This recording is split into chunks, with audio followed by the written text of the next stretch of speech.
Oh, ladies and gentlemen, strap in, lock in, get settled, hop in. You know what I'm saying?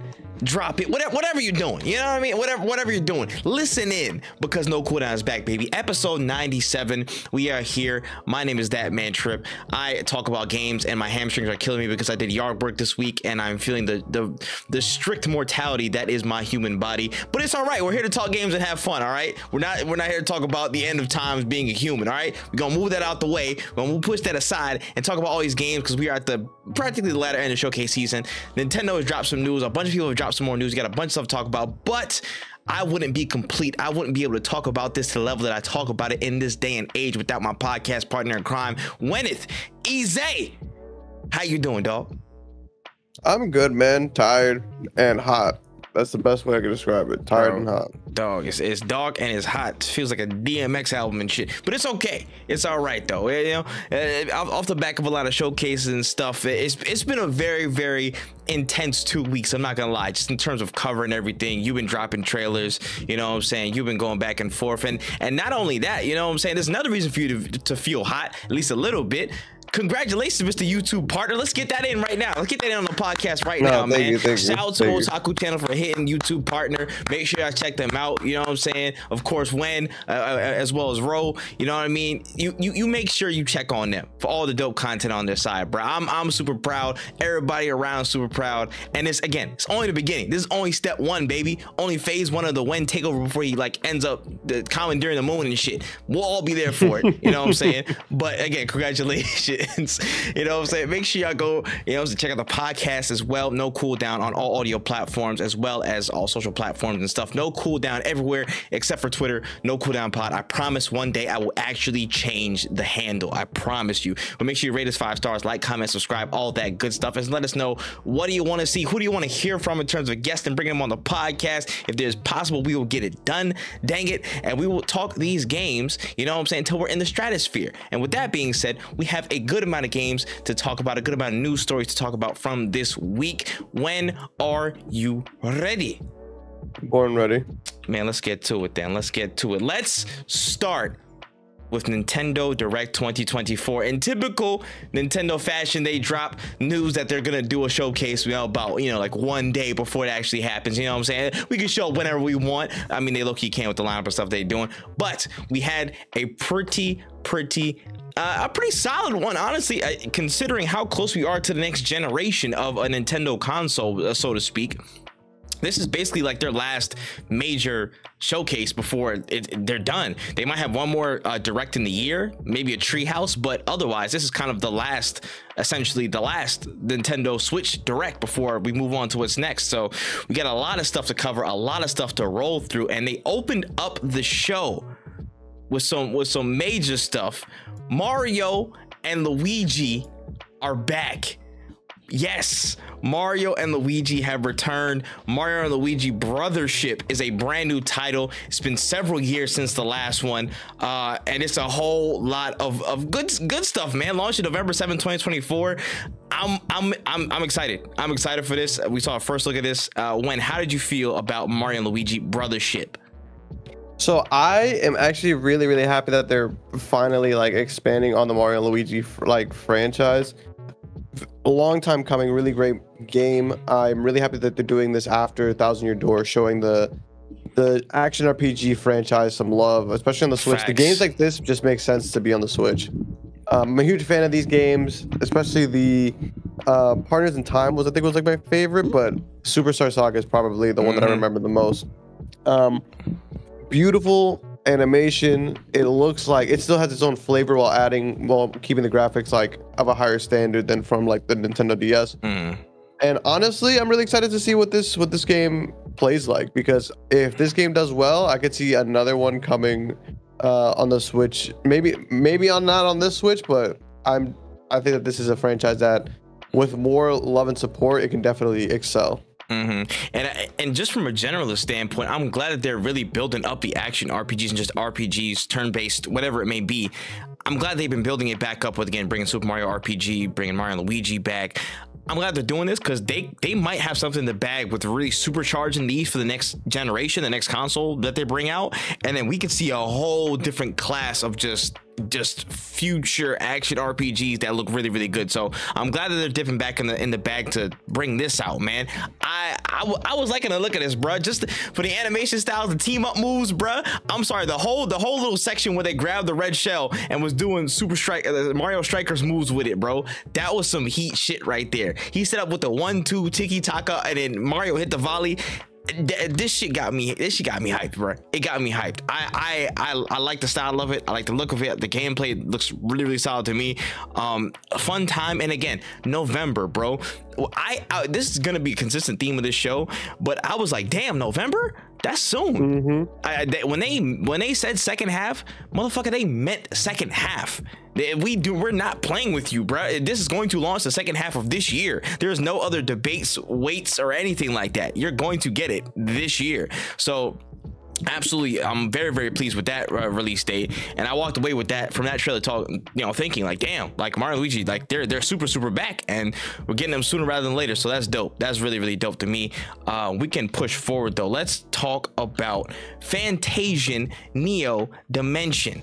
Now this was I don't know if there's a continuation time. I was unsure, but it kind of looked a little bit like a bit like Nier in my head, just some of the character designs and stuff. But the guy who created Final Fantasy, Mr. Sakaguchi, Nobuo Uematsu, who's been a long time composer and contributor to the Final Fantasy series, they've come together and made their own thing, man.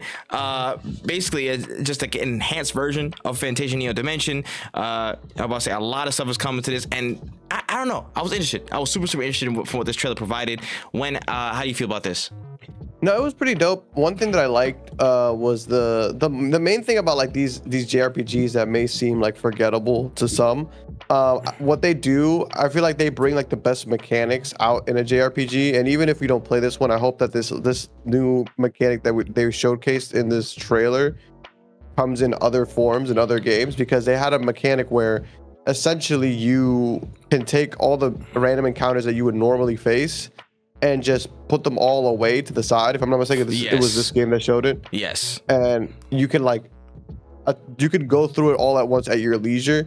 It kind of reminds me of a game called like Bravely Default on the Nintendo 3DS. Like those games where they're like, we're a JRPG that's trying to take things that you're normally used to and kind of flip it on its head. So it may not be your run-of-the-mill Dragon Quest, it may not be your Final Fantasy, but it's a game that is worth trying out just because it's taking something like turn-based action, like not even turn-based action, just turn-based combat, and adding something to it that makes it unique. It looks very interesting. The music, I know it's gonna be amazing. Honestly, I think it's one to look out for. It may fly under the radar, but I could see it being like a game that if you play it, you're not gonna be able to shut up about it.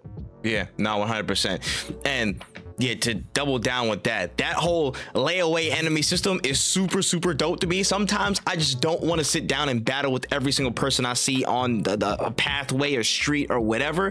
So that system looks super innovative. I love that. I absolutely love that. Listen, if I could put ops on layaway and get the EXP later, I will do that every time. That actually is such an intuitive thing that I haven't seen too much. Maybe it exists in our RPG formula or format before, but I've never really seen it like that. So seeing it here, super dope. And the second thing that I saw that was really innovative was just like the kind of the bending feature of like the cursor and stuff when you do attacks. Like you can isolate people, or you can curve it into a path to kind of do damage to multiple enemies in a that you're fighting on the opposite side, which I thought that was super cool. Like that at least creates a lot more fluidity with how you approach the game, or at least has better presentation with it. I really like that. I really liked how that mechanic was introduced. This is something that I would 100% try. Again, you're in safe hands with the person who created Final Fantasy and one of the most prominent composers in gaming history, in Nobuo Uematsu. So I'm like, I think this is a pretty safe bet to be a decent RPG, and then plus they're adding a lot of innovative mechanics on top of it. This looks like a safe bet to me to be pretty fun. It looks like a safe bet to me.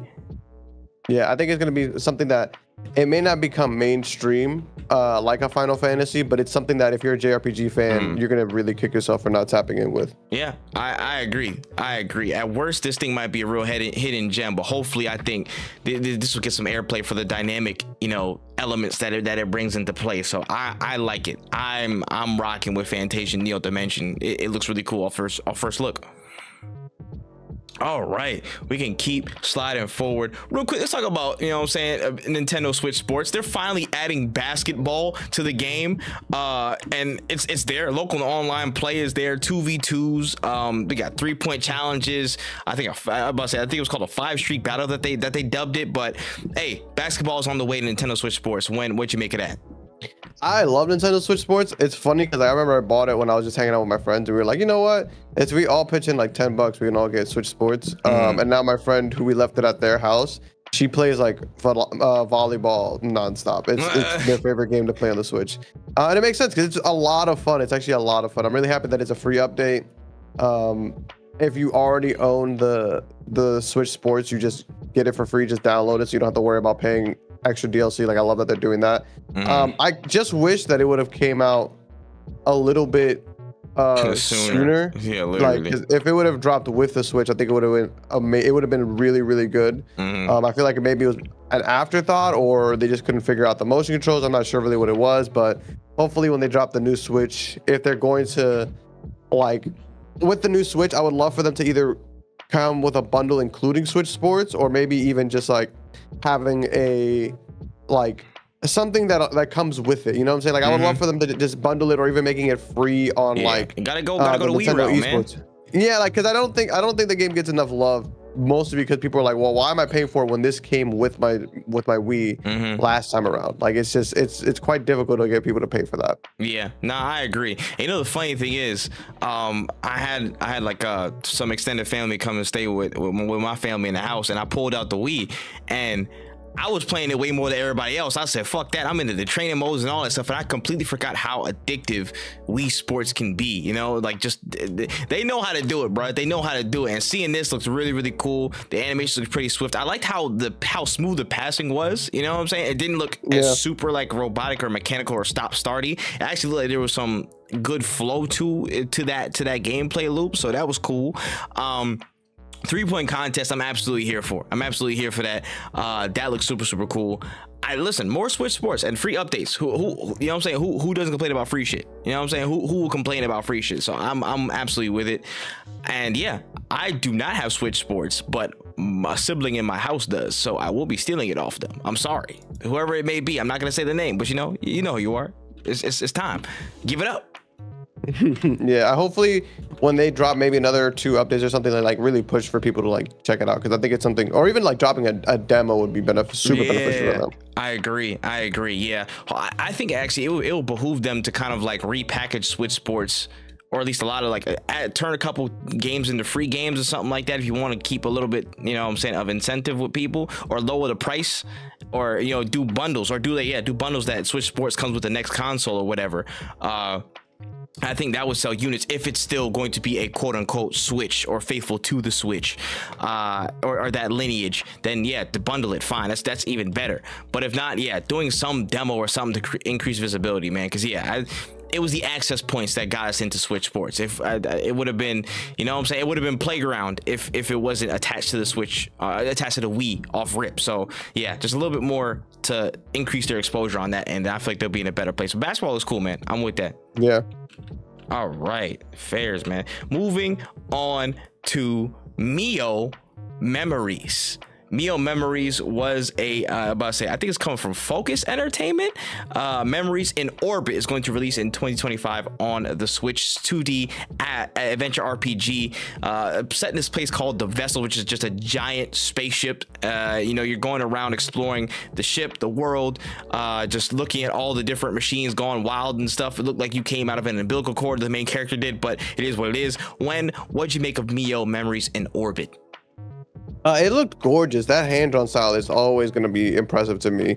It looked really, really fun. It's funny, when I looked up this game to find an image for my thumbnail, the first thing that one of the results was like in the Silk Song, or like the Hollow Knight Reddit forum. They were like, "Yo, guys, Mew looks pretty good." So it's funny to see like certain communities really enjoying it. I thought it looked super dope. 2025 is a crazy year to release again. Shout outs to those people who are going for it, but I think if this game doesn't get love now, I really hope that it gets love later. But honestly, altogether, it looked really, really, really good. It looked really interesting, and maybe something to hold people over for that Silk song to release it in 3045, you know? Yeah, that Silk song, brother, that shit ain't never coming through, bro. When we make Spartan suits for the U.S. government, bro, that's when that shit's happening, bro. It might be in 2100, dog. We don't know when that shit's dropping. But Memories in Orbit looks super, super dope. Again, Metroidvania, looks super faithful, looks like super true to that genre. I doubled down with the art style. It looks super, super distinct. I love the contrast and stuff with some of the outlining of the environments and the characters. Looked like some really smooth ass combat, but what drew me the most again, which is probably what most Metroidvanias do, the bosses look super, super distinct. There was like a set of twin bosses that came through and did like, you know, just coordinating attacks that looked super, super cool. Yeah, this is something I'm definitely keeping my eye out for. All right, we can keep it pushing and talk about Looney Tunes Wacky World of Sports. Hey, Wii Sports, man, Nintendo Switch Sports, tuck your chain. That's all I gotta say. It's out this fall. What'd you make of this? No, it looks really good. It looked really silly. Hopefully it plays really well too. It looked kind of like low-key a little janky, but honestly, when in a world where we don't get that many like fake sports games or arcadey sports games, I guess is the better way to describe them. Yeah. It looks like a breath of fresh air, because while it doesn't have graphically the best thing, it's like, imagine if they would have did this with Nintendo characters, right? Well, they can't, but you know what? This is probably the next best thing. So we're gonna be I think it's soccer, basketball, and tennis. Golf and tennis. Oh, golf and tennis. Yeah, so it's 4 sports. Looks pretty solid, I'm not gonna lie to you. It looks like a lot of fun. And I may have to tap in. Like, I just may have to tap in, because we don't have many basketball ever since Mario's Hoops 3-on-3 or whatever it was called. Facts. Like, we never got another basketball game, and it's kind of annoying. Like, we should have had a basketball game on the Switch by now.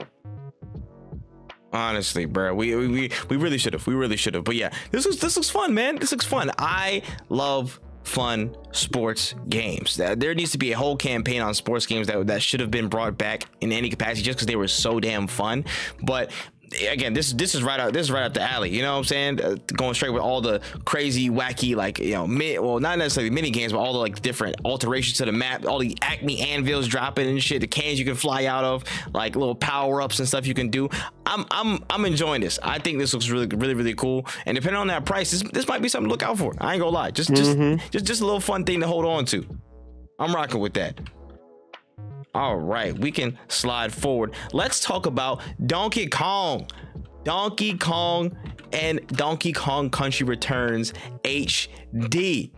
Yes, Donkey Kong Country Returns HD is getting a whole update. You know what I'm saying? Refresh, redo. What do you think of that? I think it's dope. I have Donkey Kong Country Freeze, and I didn't realize that there was, like, I knew that there was one before this, but like, in my mind, I'm like, well, I guess I'm never going to be able to play that game, because there's no way they ported it. I'm really happy that they ported it. Those games are really difficult, but really rewarding at the same time. It feels like a Mario platformer if you I put it on hard. Like, that's kind of what it feels like, those games. But really, really fun. I'm really excited to dive into this game, because I was a fan of the last one, even though that shit was making me very angry. But shout out to Donkey Kong, man. We love Donkey Kong, like, getting his own games. I'm happy that he's still in the limelight. Nah, big facts, man. And speaking of getting their own games and bringing their own games back, we had a pretty hefty look in at Dragon Quest III HD 2D remake that's coming through. And not only that, we had news that Dragon Quest 1 and 2 are getting remakes in 2025. So the entire first 3 games, that entire beginning trilogy of the Dragon Quest adventures, they're getting a full-on refresh remake. They're going into the new age. They're gonna be here for us to explore. And I'm telling you right now, this looks beautiful, bruh. What'd you make of Dragon Quest 3 HD 2D? Oh, gorgeous. Absolutely gorgeous. That's the moment I saw it, I was like, damn, this might be the way to experience this game. And don't get me wrong, I love the Dragon Quest games. I think I have 14 is the last one, but whichever is the oldest one, that's the one that I've been working on for the past like 3 years, slowly but surely. But the thing that I love a lot about these games is just the art style and the way that this game just pops now because of the 2D HD. It looks phenomenal. I honestly cannot wait to try it. At first I was confused. I was like, why are they giving us Dragon Quest 3 when, you know, if they're going to remaster 1 and 2? And then I realized that 3 is actually a prequel to 1 and 2. So I think it makes a lot of sense. So I'm really excited to dive into this game. I am a fan of the Dragon Quest games, even though sometimes it doesn't feel as modern as other RPGs could be. But that's what makes it. It's the OG, you know, like it's the one that started it all. You know what I'm saying? Godfather, you know what I'm saying? Might not have all the tricks, but the spirit's there. You know what I mean? Exactly. Like it's the one that started everything. So it's like I am still at the same time happy that it's not like when you walk around you get like these. You can put your random encounters in a jar. Like I'm happy that it is the OG. It's sticking true to its roots. And I can't wait to try it out and see for myself because I know that Dragon Quest 3 is it's a lot of people's favorite. Yeah, no, definitely. And me, I'm not as familiar with the entirety of Dragon Quest. You know what I'm saying? I know some of the bits and bobs across the series. And again, shout out to Dragon Quest treasures. We see you out there. But yeah, no, this is something I'm super interested in. But HD2D shit, I am absolutely interested in. Again, with the Octopaths, you know what I'm saying, those types of games, that's really been in style and that's really made a big splash in recent years. And I think it fits Dragon Quest like a glove. This looks really cool. From the trailer you can see just the outstanding visuals from the environment all the way down to just the combat and how stuff is looking. I think this is a match made in heaven with the HD 2D format and Dragon Quest, and yeah, they're on a good path with it. Now, will the first two be HD 2D? Probably. They might, and I think it's a good thing. It's definitely a good thing. So listen, giving some reference to the OG and bringing it back in this format is always a plus. And I know sometimes we go back and forth over whether a new version is the definitive way to experience something, but I feel like with the original team and everybody there, I feel like they're gonna make sure this is as close to definitive as it can possibly be with you know, experiencing the game if you for the first time, like me, if you haven't been through the game personally all the way through, or for people who are just returning to the game and trying to see what's changed or get that refresh rush of nostalgia. So yeah, Dragon Quest, they in a good place, man. They in a good place. All right, let's get to probably the surprise of the entire direct. Let's talk about Marvel vs. Capcom, the fighting collection, the arcade classics. I believe seven different games are going through. We had a bunch of them. The Punisher, Marvel Superheroes vs. Street Fighter, X-Men vs. Street Fighter, Marvel Superheroes, X-Men Children of the Atom. But we had some special arrivals. Marvel vs. Capcom Clash of Superheroes and Marvel vs. Capcom 2 New Age of Heroes. It's back. They have online play. They have training rooms and stuff, rollback netcode, a bunch of different stuff. The music is back. They taking us for a ride again. Infinites will be hit. There's a lot of shit going down. When this was a special moment for a lot of people in the gaming community, in the gaming space. Walk me through it, man. How'd you feel? I did not expect to see this game here at all. I wasn't expecting this game to ever see the light of day again. Shout out to the Marvel vs. Capcom community. They are still going strong regardless of what happened this past week. They're still putting a lot of love into this game. But man, was it really good to see it in the limelight. Of course, if you're somebody who's interested in playing Marvel vs. Capcom, you can play it in a variety of different means. But the reason that this is so important and impactful is showing that like Capcom absolutely has not forgotten about this game. And them getting the green light to re-release it, hopefully, like, I'm not reading into it too much. Hopefully it was more of like, hey, we went to Marvel and asked them if we could do it, and they said absolutely, which could possibly mean, you know, not trying to open up the hopium too much, but y'all speaking again. Yeah, you know what I'm saying? Like, that's interesting. I hope that they like can come to an understanding of like, hey, people still want these games, and I think if this game sells well, it is going to be very undeniable for Marvel to say, hey, I think we should do a Marvel vs. Capcom 4, or maybe a Marvel vs. Capcom 5 if we're going to count Infinite as 4. Anyway, I wouldn't count that shit, man. You know, it's each zone. Seeing the game and seeing how well it was received by the fans. I can't wait to see when the game actually releases. I was hoping they would be like, it's going to be out today, because I would have bought it the second it came out. It would have been over. Yeah, rollback netcode. I don't know. And the thing is, it's not just Marvel vs. Capcom 2 that's a good game. There's a lot of good games on that collection, because Marvel vs. Capcom 1 is, even in itself, I think I enjoyed Marvel vs. Capcom 1 more than I did 3. I mean, than I did 2. Mostly because with only 2 characters, it's a lot more manageable from the level of like, when I first picked both of those up, I was like, 1 is less overwhelming. But all in all, really, really, really, really good to see that game in the limelight. Also, 7 different games. I don't know how many spins that Punisher game will get, but it looked pretty cool. Like, I can't sit here and act like that it didn't look sick, but this is huge for people who are a fan of Marvel vs. Capcom and for games in general. Like, thank you. I cannot express it enough. Thank you. And it's gonna be on all platforms too. It's not just a Switch, so we will be able to play it on Steam as well. Except Xbox. Sorry. Except Xbox, yeah. Well, I mean, you know, it is what it is. You know, it's crazy. It's tough. But y'all be that is tough. You tough, right? Yeah, I got Gears in a couple years. You know, just keep your head up. Keep your head up. Well, you'll get there. You'll get there. Oh shit. And we'll have some talk about that eventually down the line this episode. But yes, listen. Just to speak on some of the other games really briefly, like, yo, some good stuff in here as well. X-Men Children of the Atom, I think that's definitely worth a check-in. The Punisher game I've never played, but that looks cool. Marvel Superheroes, the OG X-Men vs. Street Fighter, like, there's some really, really cool stuff in here. But again, of course, the piece that is resistance is Marvel vs. Capcom being back. What the hell? MVC2 is free. Like, the hashtags been flipped. We finally did it. The years-long campaign from Maximilian and all them stuff in the FGC, it's come true. The prophecy has actually been revived. I'm personally so happy. I know, like a lot of people are, man. Some of my first experiences with games literally were in arcades, or they had like the little arcade machine with Marvel vs. Capcom in the side of the barbershop and shit in Queens. You know what I'm saying? Shout out to Merrick Ave. Like, this shit is so... It's good, bro, and they're giving actual love into it. Again, the rollback netcode, the online play, the again, custom lobbies that you can have and just invite friends in there. Like that, this is a full-fledged, you know what I'm saying, a full-fledged like revival and love letter. Like, hey, yo, brothers, we ain't forget about y'all, guys. We ain't forget about y'all, and that's so lovely. And again, I don't want to double down on the hopium, but again, this could open that door of, I won't even say a full-on additional iteration.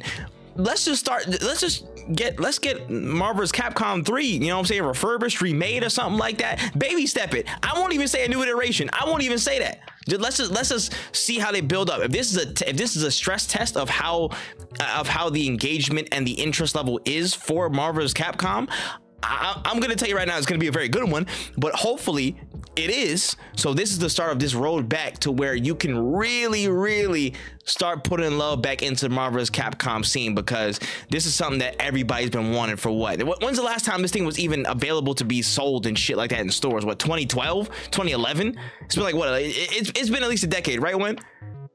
Yeah, it's been a long ass time. A minute. Let me check. Let me actually check the date. But yeah, while you check that, I'm just over the moon that we have enough love and infrastructure to add all the online play, again, the updated textures and everything like that to make sure it's all good. And like, what more can you say? This is just dope. This is just dope, bruh. Yeah, and again, 2011 for Marvel vs. Capcom 3. 2011. And again, we don't count Infinite. I don't give a fuck when that shit dropped. But again, and it's coming everywhere, so you're gonna get it on PlayStation. Funny that they said PlayStation 4, not PlayStation 5. I don't know if that's like strictly PS4, PS5, but again, didn't concern me because I'm getting it on Steam. So yeah, that's cool. Great that it runs on the Switch as well. I pray for you guys' online connection, but it is what it is. But putting it on all platforms except Xbox is very, very key. A very, very, very key, especially with Steam. Now this game is going to stay alive for a long time, if not the end of humanity or human civilization. Like, it's going to be online. When something goes down, there's nuclear fallouts and nuclear winters, there will still be servers up. People will be on them servers playing Marvel vs. Capcom. So I'm incredibly happy that this is back. This is a wonderful surprise. One of the biggest surprises of showcase season in general. Honestly, I put that in my top 5 of biggest surprises and biggest, just shocks. So that was wonderful. And yeah, Marvel vs. Capcom to the world, baby. We're free. All right, man. Let us see it. You'll let us see it. But let's scoot on forward. Let's talk about Mario Party, because it's back. It's back with a brand new iteration, Super Mario Party Jamboree. It is coming out October 17th, of course, on the Switch. It's over 110 mini games. I'm about to say, I believe there's 5 brand new boards. 5 brand new boards from, I think it was like there's like the Coconut Mall-esque looking one. Volcanoes, beaches, all that stuff. You're in the clouds. And on top of that, they've added a Coupathlon. Is that how you say it? Basically, just 20 players going head to head online in a straight up, just like, I think it's just like a mini mode, a battle royale / mini game mode dash, where you're going through as many games as possible to break down things, and it looks really cool. So there's a lot of good stuff to digest and break down in that. What'd you make of Super Mario Party Jamboree? It looks really dope. Having more than just 4 players, I think is kind of huge, especially for content creators who are like want to play with their community. I think it could be really dope being like, hey, let's all get into a lobby and have a good time. Or even just people who have more people to play with. You know, sometimes there's like, you got like 8 friends together, but only 4 of you guys. You guys have to run like 2 separate games or so. So I think it's pretty cool little mode they added. Hopefully, like, I hope they take the data from it and really like analyze it and say, yo, you know what, this is actually very solid to use to expand on, because I think it can be a mode that becomes a staple in Mario Party. What I was really excited for was the amount of mini games that are going to be in it, and also the maps look really cool. Like there's one where you're driving in an F1 little car. Like there's a bunch of cool things about this game that looks unique to a Super Mario Party. I love Super Mario Party I think it was like Superstars, the one that came before this one, but it was just like a kind of a collection of the older Super Mario Party games, which is cool. But I do like the idea of introducing new stuff, new concepts. It's going to be really interesting. It's going to be a really dope game to play. I'm excited for it, and yeah, like more of this, please. 100%. I'm definitely, I'll say more at the end, but there was definitely more than a few times I was like, yeah, I definitely need to like cop this up, and all of our peoples need to cop this up so we can like play. This was definitely one of them. I'm glad that it's the ratio of new to old and new to familiar that I know both of us were very particular on that, because like you don't want too much of a nostalgia grab, but you know what I'm saying, you want to make sure there's some good stuff in there, and then if you can get some classics, cool, put them in there, but at the right mix, at the right ratio. And so 5 brand new boards is fantastic, and then the original Mario Party board and the Mario Party 2 board with the Western world, that's so dope. Yeah, that's really dope. That's really cool bringing those back, but again, it's not overpowering the 5 brand new ones that people can explore the whole bunch of mini games. I don't know if they're completely new or old. There might be a fair mix, but 110 straight by attrition and straight by numbers, that's fantastic. Some new modes to get into, that's really dope. And again, the online mode is going to be great for just party play, online play with people with big lobbies and stuff that they're trying to get into. That's wonderful. I don't know how often we got a Super Mario Party over this generation for the Switch. I feel like we got like what, a couple? We got like two. We only have 2, so I think it's the one that was a rehash of the old ones, and then Super Mario Party, which was good. And another thing too that like I realized is that they're also going to be adding the motion controls back, which not to say that I didn't like that the Superstars had motion controls, because don't get me wrong, sometimes it's annoying and sometimes the mini games aren't even that fun with the motion controls, but I do think it's important that this game has a good mix of both, because when I was playing Superstars, it was fun and you can play with a variety of different controllers because it's all buttons, but it also is like when you have the motion controls, I don't know, I feel like it was a missed opportunity of not having a mix of both, like button-based games and motion control-based games. Yeah, I agree. I definitely think that makes sense. But yeah, for a game, I feel like as it's not a super high stakes gameplay wise, you know what I mean? It is high stakes gameplay wise, but like motion wise, it's not like a crazy competitive, like you need to have a singular meta. You can definitely mix it up between regular and motion controls to like achieve an objective. There's going to be a lot more leeway for that in these types of games, in my opinion. So yeah, having that healthy mix, I can agree with you, is definitely like, I think it's definitely better suited for them to have just in the long run. So yeah, I also think it's like, it's one of those things where like, you know how like you'll have those people who are just naturally good at games because they just play games all the time, like putting them on motion controls levels the playing field. Facts. And now, but you also don't have to worry about like all the games being motion control because they have a good mix. Like that's my only concern about this game. Yeah, nah, I hear it, bro. All the level tier sweats and all the, you know what I'm saying, Apex Predators and Apex Legends and shit like that. Don't feel good. We gotta, you know what I'm saying, a Joy-Con in your hand. You gotta shake a fizzy drink up. You know what I mean? As fast as you possibly can. Well, you know, listen, if you're skilled in that way, that's might be a problem. You might be doing that too much, but never mind. Don't imagine that, guys. If you're at home, don't imagine that. Anyways, Super Mario Party Jamboree looks super fun, honestly, and I'm tapped in. October again. Everything is dropping second half. Damn, there's so much, but we love to see it.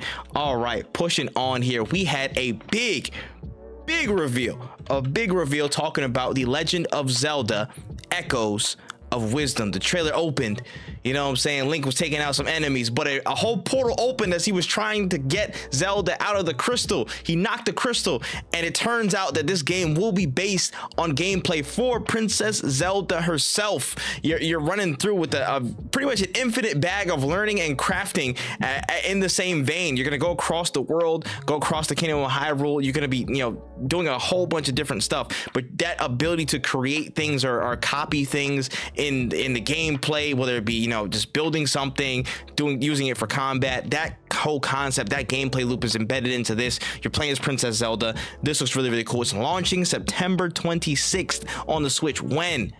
Walk me through Echoes of Wisdom. Echoes of Wisdom look really dope.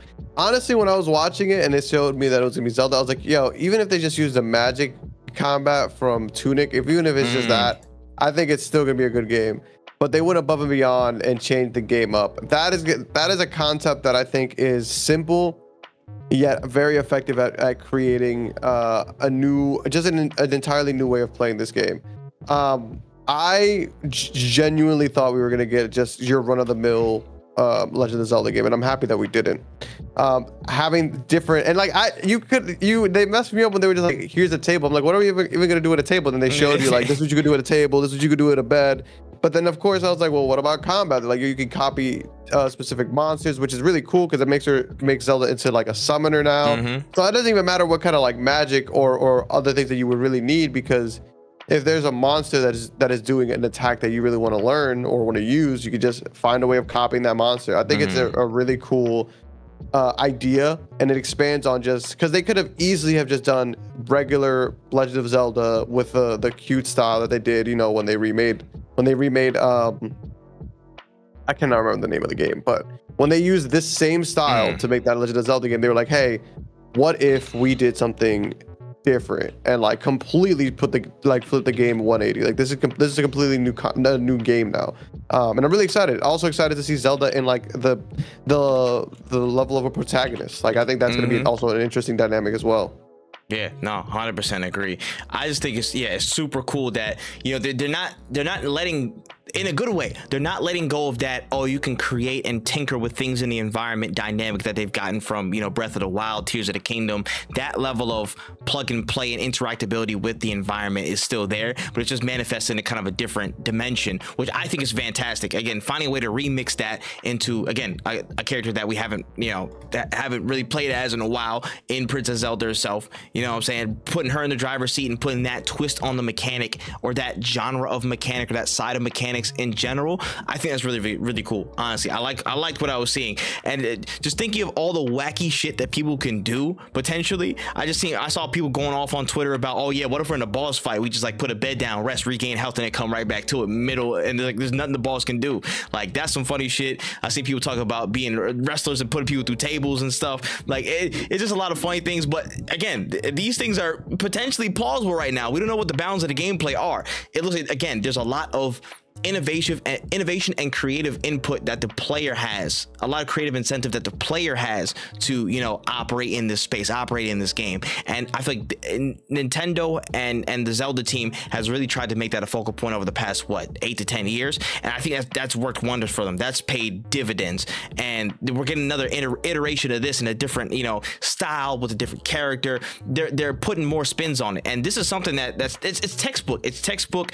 If you can't iterate, you know what I'm saying, you're trying to tweak it and innovate in certain ways. If you can't do a whole, you know, upscale, whatever, blah blah blah, try and switch the paradigm a little bit, switch the lens we're looking through this gameplay in. And I feel like honestly, this goes towards a bigger meta conversation just about gaming in general, but upgrading and innovating textures and graphics to be, you know, 10 million FPS per second and have these great draw distances and these big environments, that's not always conducive to a better game. That's not always conducive to fun. That's not always conducive to, you know, the gaming experience. Sometimes just switching the formula, putting it in a more, you know, digestible, palatable format, you know, maybe just like a smaller top-down 3D-ish game instead of the huge sprawl that was Tears of the Kingdom and Breath of the Wild, and kind of putting a twist on a mechanic that we are a bit familiar to in some way, shape, or form, with the, you know, the creation and crafting tools in that sense.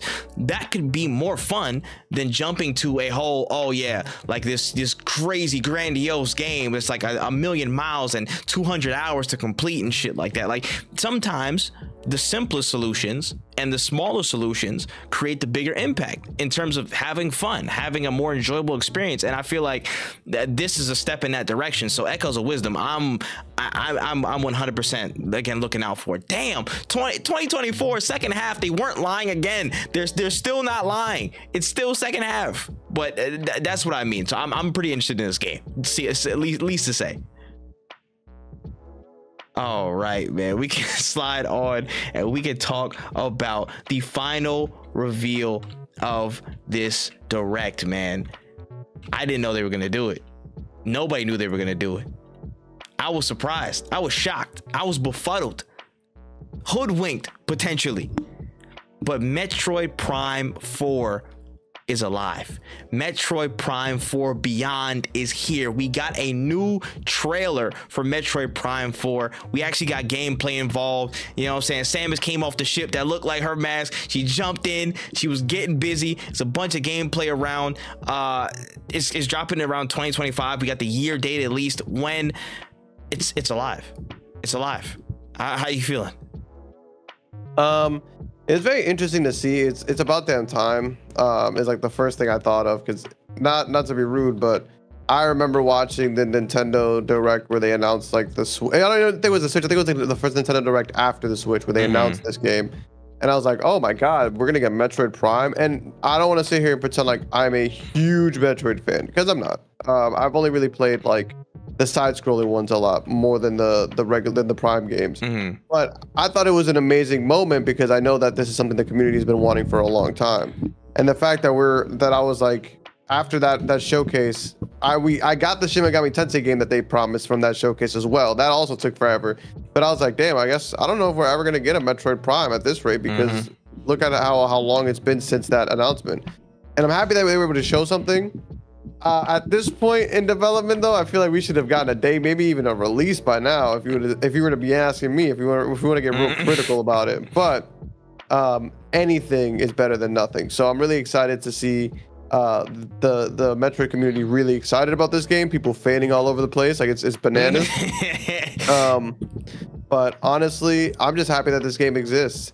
What's really going to be telling is coming, in the coming months, where we see more about this game, because that's, I think, is going to be the big like litmus test. Is like, was the development of this game worth it, or is it just one of those like, well, we're gonna have to get this out at some point because it's been too long.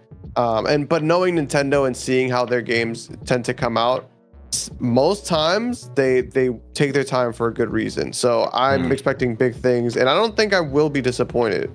But you never know. Yeah, it depends, but I have some type of hope for this game. Again, the fact that it's even alive, I'm glad that games that are near the brink of death are even alive at this point. Shout out Perfect Dark. You know what I mean? Like this looked decent to me. You know what I'm saying? It looked like a decent little opening. I want to see definitely more and see how the game's developed. It looked out of this world crazy? Nah, it didn't, but I'm glad they're on the track to pushing things through, and I hope with 2025 they have enough time to polish and get it out and getting through. But I was just glad to see it back. I was just glad to see it actually had legs. There's something to show for the actual gameplay, instead of saying Metroid Prime now in development in 2017 and we haven't gotten a word until literally a couple of days ago. So I'm just happy that it's here. I'm just happy that it's back. And yeah, Metroid Prime, I think we're in store for something decent. I hope they can deliver. I really hope they can deliver on it, but we do. I'm just glad it's alive, bro. I thought you was dead, bro. I thought you was dead, homie. Oh man, but that's fair. That's fair. That's fair. But let's look back at the whole show. Let's think about it with everything bundled into it. What's the grade, man? What's the final grade on potentially the final Switch version of Nintendo Direct? I'm gonna go with a solid. I'm gonna go with a solid B. There's a lot of games on there that I liked. Even the ones that we didn't mention today, there were some that were very interesting. Shout out to Hello Kitty, Yeah. Hello Kitty Island Adventure. They're gonna make a lot of money off of that game. Yes, sir. But honestly, I think the direct was pretty solid. It wasn't super long. It was like 40 minutes, and every time I thought that it was ending after a big reveal, there's still more to show, and there's a lot of games on there that I think deserved the attention. So I'm gonna go with a B.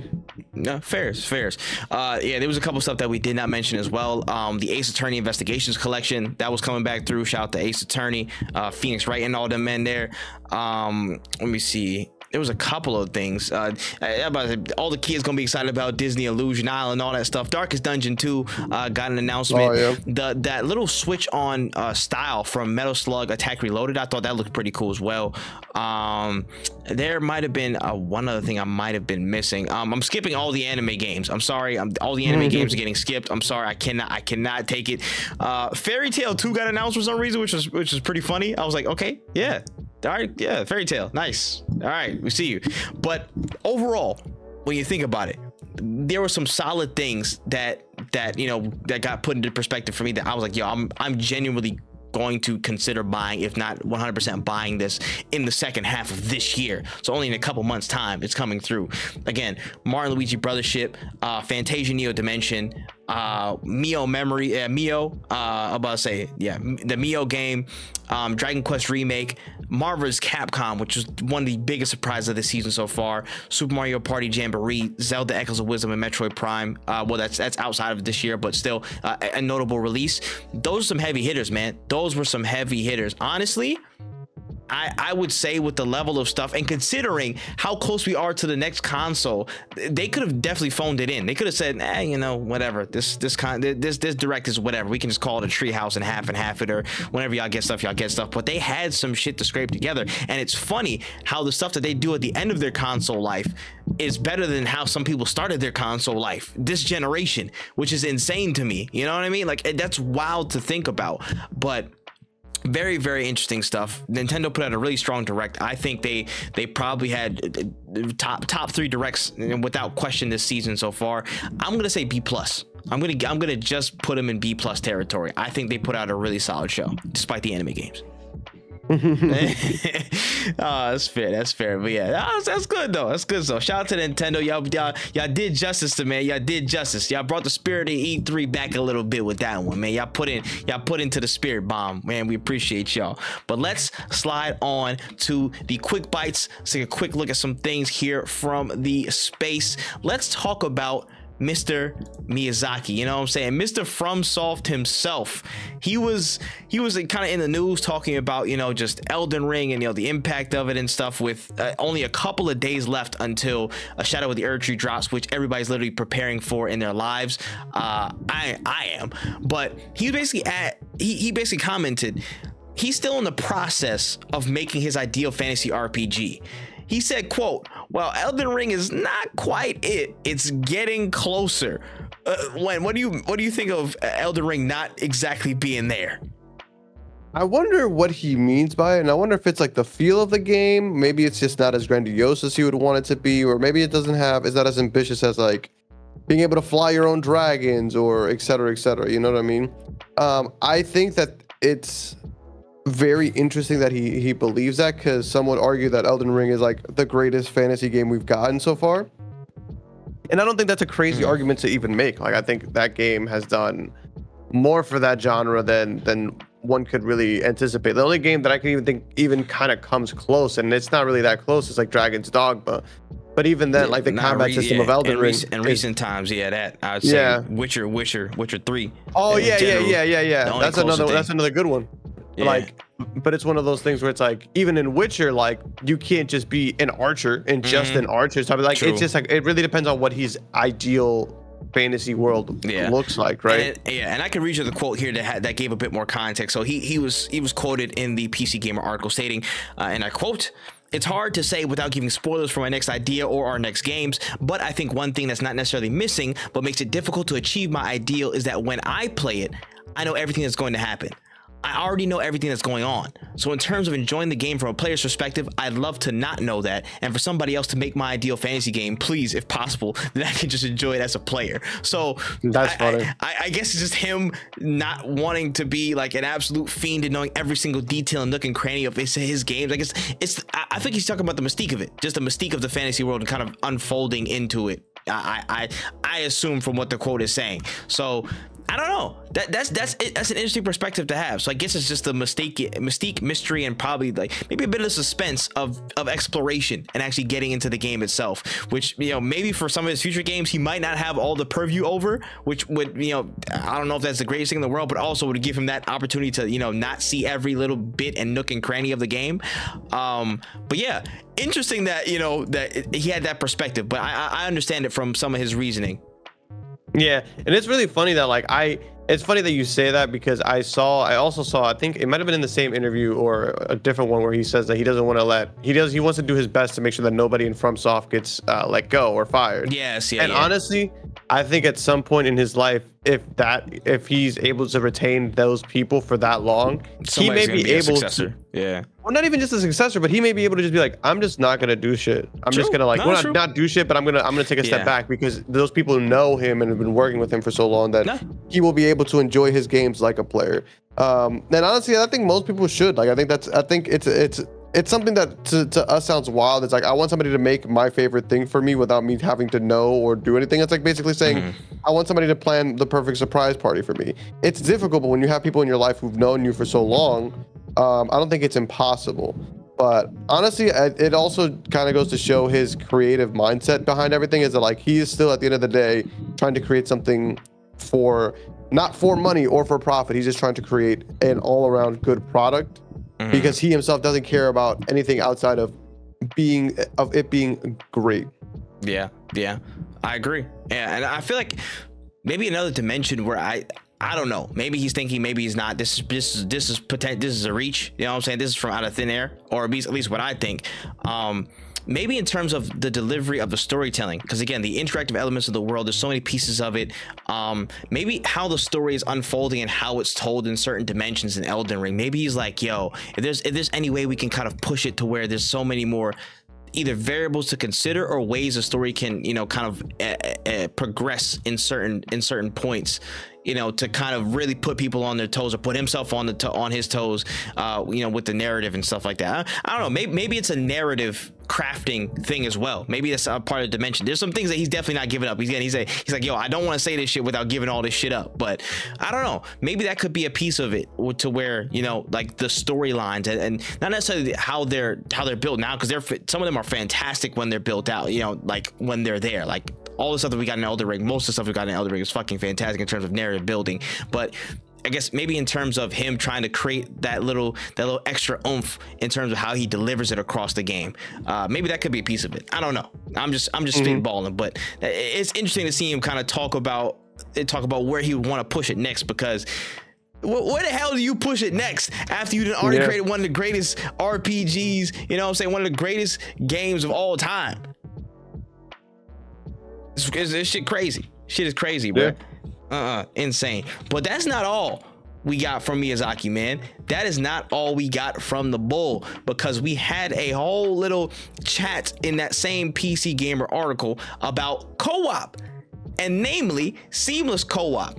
For him and his perspective, he says that, you know, that seamless co-op mod is, quote, definitely not something we actively oppose, and may even consider ideas like that in our future games. You know, they don't want to downplay it. You know, they were thinking, you know, it could be something that might be worth considering for the future. So when I know, you know what I'm saying? Yeah, I think you're a big advocate for accessibility and making things a little bit smoother in terms of process, for generalists and for people who may need it directly. But what'd you make of these thoughts about seamless co-op? I think the seamless co-op, to me, should have just been like a no-brainer. I understand people, like, I think there's just like, maybe there's just a disconnect of like people who want to play the game by themselves with no like with no help. They just want the most difficult, the most like satisfying way possible of playing the game. And then there's people who just want to have fun with the game, whether it's through difficulty. Like, don't get me wrong, when you're playing a really hard boss and you beat it and you're like, that feeling of success is unmatched. But there's some people who are like, man, I kind of just want to play around and just play with my friends, because it's not like playing in multiplayer is difficult to do. Like, it's not hard to get people to join your game normally. So it just doesn't make sense why it's not a seamless way of doing it. You know, why don't we just, hey, let's just get in and just like play. Like, why do I need to like collect 2 or 3 common items to do it? To me, it just doesn't really seem necessary, you know? Like, it just is like, I don't understand, I guess, what's so quote unquote hard, or how he would have intended. You know what I'm saying? Like, I guess like that's my biggest part, is like, there's always like when I say things like I want easy mode, I always get the whole like, well, the game is supposed to be difficult because it makes you feel a certain type of way. What about the getting 2 common items and doing the little fucking ritual or whatever to summon a person is making the game so much more difficult, or it just makes it a little bit more inconveniencing? Like, and I think that's one of the small things that I would change in this FromSoft game. Being able to pause it, another thing where I'm just like, I don't think it's really crazy.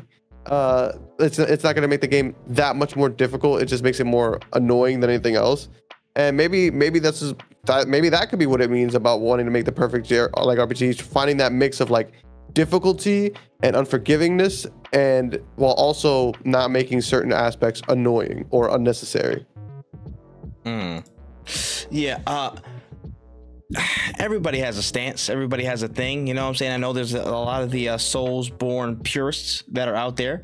But it is fair to note, it is a fucking hassle to even start co-op. That is one of the most annoying parts of it, bro.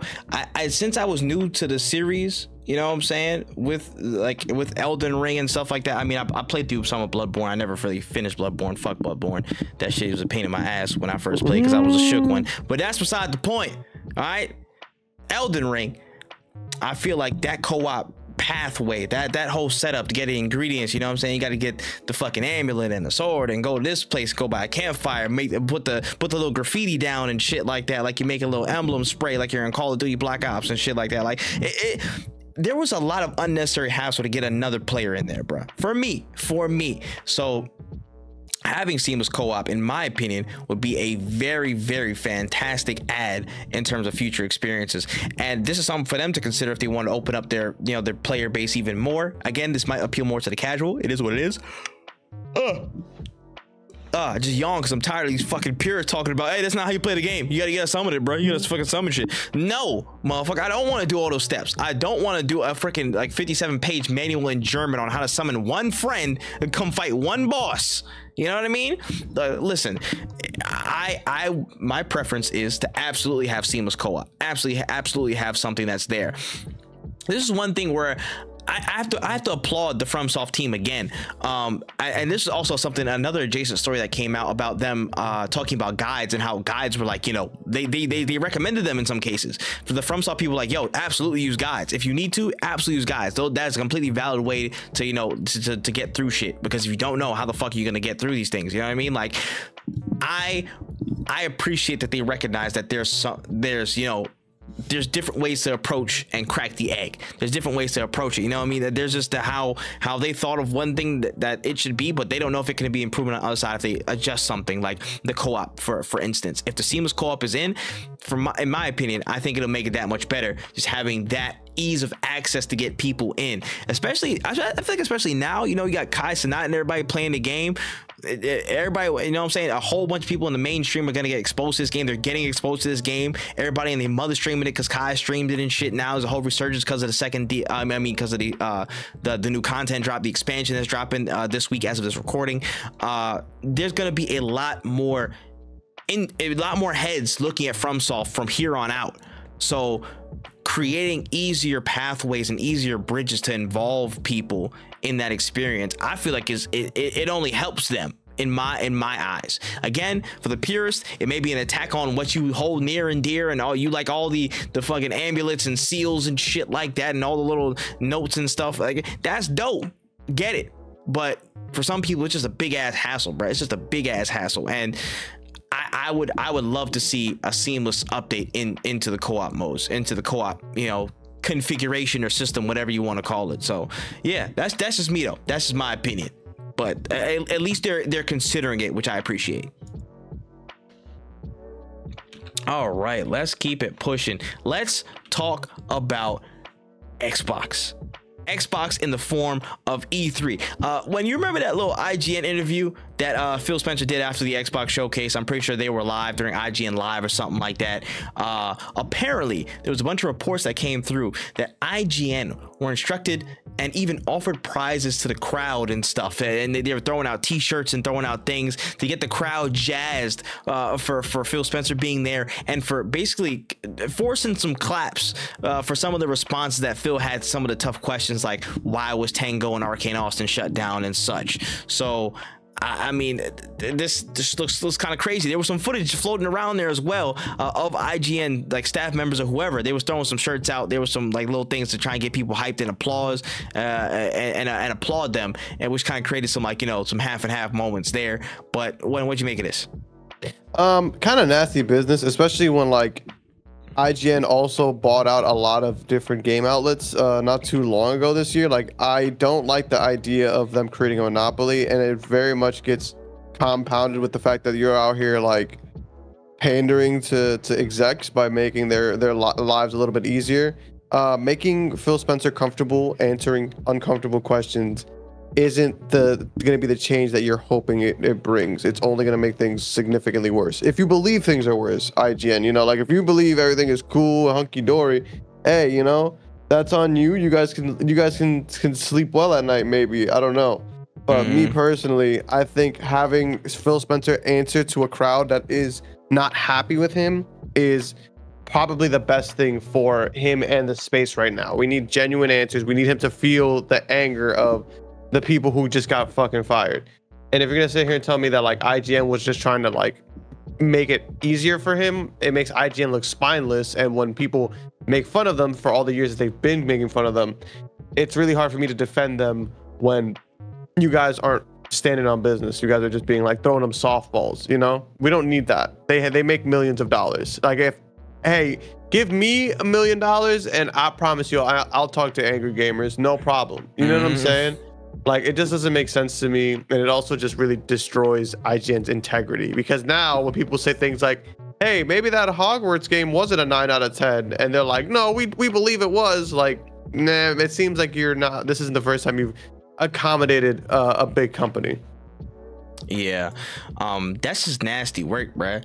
That's just nasty work. I'm like, you gonna tell me to pump and cheer in a crowd, and the loudest person in the room getting a little t-shirt and shit, just to no, I don't want to clap for vague answers about why Tango Gameworks and Arcane Austin and a bunch of other studios who didn't need to be shut down got shut down.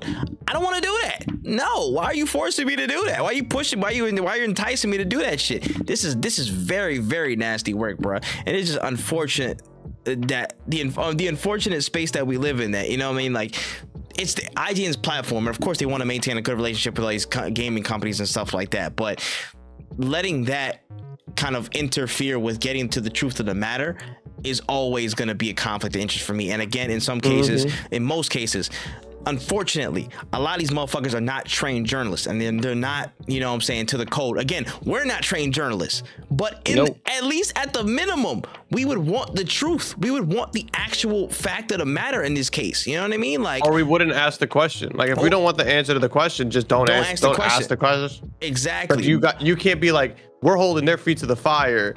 When the fire's fake. When you make the fire fake, it doesn't hold any weight. Yeah, like what the fuck are you talking about? It's like you're fake guarding somebody one-on-one, and you're like, you know what? No, guys, don't worry, we got him. You're gonna try and go post him a guard, but you really you take the ball from him and give him the alley-oop. Like, what do you mean? What was the point of you even being there in the first place?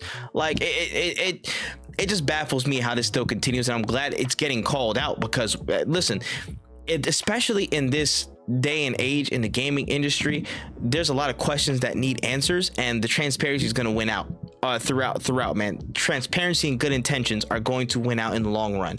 That's where the universe bends towards in the gaming industry. So no matter how long you outrun the shit, it's gonna come back in one way or another. And this is kind of like it just exposed all the bullshit, which I appreciate that this got brought out, this got brought to light. But like, listen, don't bullshit. We just want the truth of the matter. If you're not going to answer the question, you know what I'm saying, you can't answer the question and you're going to dance around it. We're going to keep pressure on you. That's it until we get the answer.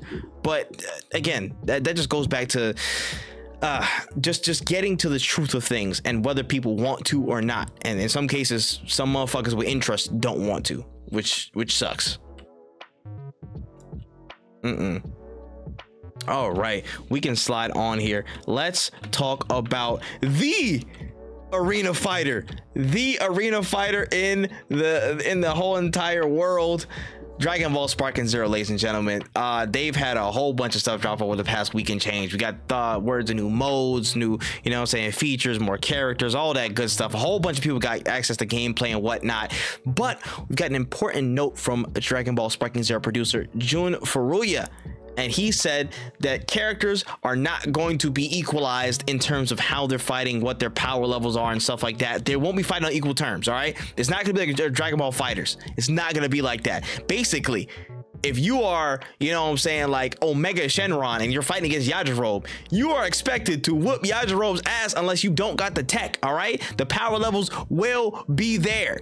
It will happen, all right? The energy is different. How are you feeling about this? At first I was really against it, but I think I've been playing Tekken, so like in my mind I'm like, oh, so it's gonna be like Tekken where the fucking bears are overpowered, and then I fucking relax. I calm down. I don't think that this is a bad thing. I saw a really good TikTok. I wish I knew the guy's name. I would shout him out, but this TikTok basically said that's exactly what we want. And I apologize for those who I haven't been like thinking in the shoes of an arena fighter enthusiast, because I'm not. But there is a point to be made here. Playing as Krillin and beating somebody who's playing Broly is arguably got to be one of the funniest things to do. Like, imagine you and the homies, and when we get the game, I promise you we will be holding some like rogue Sparking Zero games. Need that. I think that if I'm playing as Krillin, like it now takes me into the mindset of like, well, I'm really competitive when it comes to fighting games. So maybe I'll start picking up Chaozu and seeing if I can beat people's ass as Chaozu, seeing if I can actually win the fights against people who are picking meta XYZ. Will I be playing this game competitively online? No, but I think that I keep thinking of that aspect of the game more than I think of the aspect of like playing with your friends and being like, yo, I'm playing Hercule Vidal and the announcer from the grand tournament, and we're gonna get it popping, and we're gonna see how we can have fun in the game. And I think that's really where the beauty in it lies. So I think that it's a good idea. I think it's smart, and honestly, I can't wait to see what the game plays like. It looks like it plays really, really smooth. My biggest hope is that the tech that's in the game is diverse enough for good skill expression. You know, like I hope it's not. I know it'll be like probably one button combos, but that's not really what I'm talking about. I mean, like the instant transmissions, like I want there to be a little bit of depth when it comes to that. But even then, I don't want it to become another Tekken or another Street Fighter or even another Fighter Z, because that's where I think the game, you could just make another Dragon Ball Z Fighter Z 2 and we can just have that to be the competitive Dragon Ball Z fighting game. But this is going to be, it seems like such a good casual game to play. 100 and that's, you said the key right there at the end. Casual game. For most of the people that are so excited and hyped for Dragon Ball Fighter Sparking Zero, it is not because it was the top tier competitive game back in the day. No, it was just an absolute casual slugfest of fuckery, and it was a fun time. That's the beginning and end of it. This was a fun time that almost everybody played. This is it. That is why people are so excited, because of these things. This was in the originals. This was in the original games where there was just that difference in power scaling and stuff like that. It was just a difference in power and how, what's it called? What was it? Some of the hits that on the androids you automatically regenerate ki or some stuff like that, or Metacooler automatically regenerated stuff like his ki, his energy bar and stuff. Those differences in characters, how that petered out into the gameplay. Those elements are what we grew up on, you know what I'm saying? And I don't want to sound like the old nostalgia motherfucker, you know how I feel about that, but still, having this for the sake of being a casual game, just here to have fun, get some flashy presentation, and do some dope, fun shit in this game, this is perfectly fine. This is perfectly fine. I would love to see, you know what I'm saying, people somebody like a let me solo her equivalent on Dragon Ball, where dude just goes into online lobbies with Yajirobe and gets it popping with everybody and beats them. That's a cool thing. I can already bet when this game drops, there's going to be people like that. Somebody's gonna get famous. Somebody's gonna get TikTok famous off of doing straight clips, being Yajirobe, Chaozu, or some people like a Raleigh throwing big ass rocks at people and stuff like that. They're going to get TikTok famous just off of doing those things against, like, again, like Gogetas and stuff and Brolys and all that. So I'm 100% for this. I'm 100% for this. And it's already, again, people already been setting ground rules, bro. Like the old days, they set these ground rules, bro. If it's the first go and you're using an SSJ4, SSJ3 level character, you a bitch. And you don't deserve nothing. If you use that on the first go, you a bitch. Using Broly, you low-key a bitch. You know what I'm saying? Like, there's just those level of ground rules, bruh. It's just the fun of the casual experience. And then there's so much interpretation that can happen in iteration with what you can use, bruh. Like, let's keep it a bean. I'm not gonna lie. I pray they have General Tao in there. They need to have Tao Ping Ping in there. He will be one of my mains, because he wasn't the OGs. He wasn't 3, and he will be for me again. You know what I'm saying? So I absolutely love this. I see no problem with this. This is a casual game, guys. There are competitive spaces for it, maybe, but you know, this is overwhelmingly casual. We got to treat it as such and just have fun with all the differences that we can get into. And if you lose to Yajirobe, if you lose to Yamcha as a high level or high tier character, get off the game. All that needs to be said. All that needs to be said. All right, let's move on to a brand new game reveal. Let's talk about A Quiet Place. Yes, I'm talking like the movies. Yeah, like those movies, the everybody gotta stay quiet, and that little boy who was mad annoying and to put the battery in the plane. Yes, I still have gripes over that part, but that's another thing. A Quiet Place got a video game, and the first trailer has released, and it's going to be dropping later this year on PC and consoles. I'm interested to see what even comes of this, but what do you think of A Quiet Place, the video game? It's gonna be quiet for the Quiet Place video game, because I will not be playing it. No, I'm kidding. It looks cool. It looks really dope. I think it's a game that honestly, truly, it makes sense. It kind of gives me Alien Isolation vibes in terms of like the way you're sneaking around first person. Is a solid pick. I think it's gonna be a really good cop. I will not be playing it though. I don't need this kind of anxiety in my life. Yeah. As an enjoyer of video games in general, absolutely, this looks like a really cool addition. Again, interested to see how it plays out. That's a really cool thing of just like, damn, like, you know, the Quiet Place monsters in a horror game, that brings a whole new level of like, you need to sit your ass down and stay quiet. That's dope. In the trailer, the dude had asthma, so I was like, bro, this is bullshit. Like, you really trying to hold him? Like, come on, bro. Like, it's a very, very insane setup, but I think it could translate. Will I be playing this? Again, y'all know what we doing it. We're not horror game correspondents, bro. This is not that type of podcast. We'll mention them, but I ain't playing that shit unless y'all pay me. And even then, I don't know if I could do it. I might hire a stunt double, but like this looks pretty cool. I think it's called A Quiet Place: The Road Ahead. It's a PS5 exclusive apparently. So I mean, hey, could be something interesting for the Halloween horror season. All right, let's push forward. Let's talk about Horizon. And not just anything about Horizon. I got a couple of different, you know what I'm saying, interesting points about Horizon. And maybe a certain franchise that brings in multiple characters from multiple franchises. Based off a Kotaku article, a lot of people from Guerrilla Games, and namely a lead producer from Guerrilla Games, said they would love to see Aloy from Horizon in the Super Smash Bros. Roster at some point. They would love that, bruh. So I mean, how do you feel about the fit? Aloy and Smash, man? How you feel about that one? I think it kind of makes sense because like Joker is in Smash, and I'm not sitting here and acting like, you know, Persona doesn't have a strong history on the Switch, but Persona 5 wasn't even on the Switch when he got put in there, which is why I was so confused Joker got put in. And at the time too, Persona was very much seen as a PlayStation title. Like that was like peak PlayStation 5. When you thought Persona 5, you thought PlayStation. Now when I think Persona, I think Xbox, because Xbox has all of them. And like Persona 3 is on Xbox and the DLC is on Xbox. Like it just makes sense.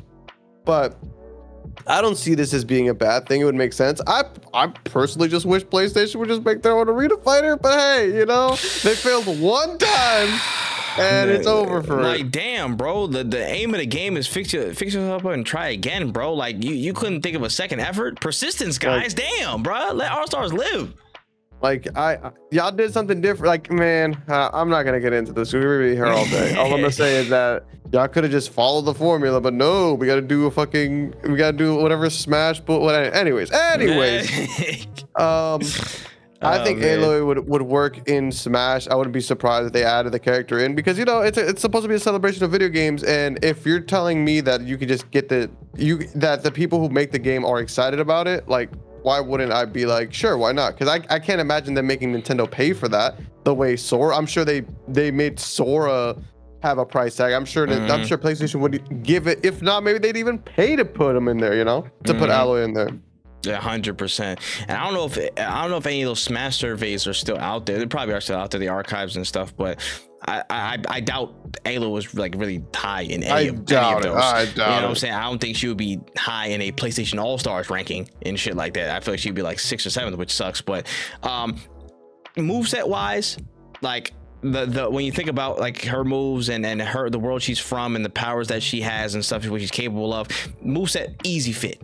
You could drop that in there. You know what I mean? Just in terms of application and being able to translate her character over to Smash, that's light work. You know what I'm saying? That you could make moves out of that 1, 2, 3, and I think that would be a good fit. And honestly, this is probably more possible than people think when you actually look at how Horizon Lego Adventures is now, you know, on the Switch. You think about that Horizon name getting more out there. I feel like there are budding relationships, especially with Nintendo, on over certain characters and IPs getting pushed over and ported over. And I think that Horizon is one of those that are one of those IPs that are kind of leading that bridge, that are kind of leading the push for that bridge to continue to be built, at least in certain ways, or continually as we get into the future. So I think this is more possible than people realize. Whatever the next Smash title may be, which probably would be in like 2027 or some shit like that, I think that there's definitely room for Aloy in Smash. And again, Sora made it in Smash. Anything is possible. Anything is possible in that damn game. Any bridge could potentially be mended. So there's a lot to look at. There's a lot to potentially go through. Unless PlayStation like tries to cut on, I don't even think they would even cut under and try and make a PlayStation All Stars 2. Which again, I don't want to get you into that whole train of thought, and we're gonna be here all fucking day. But I just find it funny that, you know, like there's this pathway now, and I don't think PlayStation would ever try and, like, you know, double cross and be like, oh shit, we're making a PlayStation All Stars 2 and get all of our characters back on, fuck everybody else, like, I don't think they'd do that at this stage in the game. I don't think they would. So there's a higher chance of this happening than I think people really give credence to. Yeah, no, I agree. Now I'm thinking of, like, man, what if they did like an Arc Systems fighting? No, I'm not giving myself hope for this or anything. This is just not gonna happen. So yeah, Aloy in Smash would make sense. She'd be a zoner. I'd hate her, but it'd be fun. And they would suck online because online sucks in general. That is that story in a nutshell. Fix Nintendo Online. Oh my gosh, please. All right, though, we can slide forward. We can talk about a bit of a continuation of what we were talking about prior with certain games not coming to Xbox, like the Marvel's Capcom Collection. There was some prevailing theories and just interesting thoughts on, you know, certain Capcom titles just skipping Xbox completely. Apparently, it's because Capcom doesn't really have the, you know, a framework or a pathway to, you know, port any of their MT framework titles to Xbox, and they're just like, yeah, it's gonna be way more costly to kind of port it over and actually get things you know, moved there than just putting them on PS4, Switch, or PC at this point. So this kind of explains why certain things aren't even popping up on Xbox's radar. There's been some confirmation from Jez Corden and Windows Central on, you know, this topic and how, you know, bringing that older framework of games back, you know, to the present day, it's going to be more expensive for Capcom to do than just ignore them. So they just don't do it at all. And I know there's a huge uproar about why Xbox didn't get the Marvel vs. Capcom collection. This seems to be the biggest factor, if not the major elephant in the room about it. You know, addressing this problem, this could be something big for Xbox to possibly handle with Capcom stuff in the future. How'd you feel about this? This is where I think they should take their billions of dollars and invest it in. You know, I think this is like a serious issue because you're kind of negating easy money for yourself, right? Like a slam dunk. Like everybody who played Marvel vs. Capcom, no matter the console that they played it on, is gonna buy the Marvel vs. Capcom collection, right? But now this is money you're not gonna be getting because it's a multi-platform game, and if I got an Xbox and a Switch, but I can't play it on my Xbox, yeah, I'm just gonna buy it on my Switch. I'm not gonna wait around until Xbox fixes their shit, you know?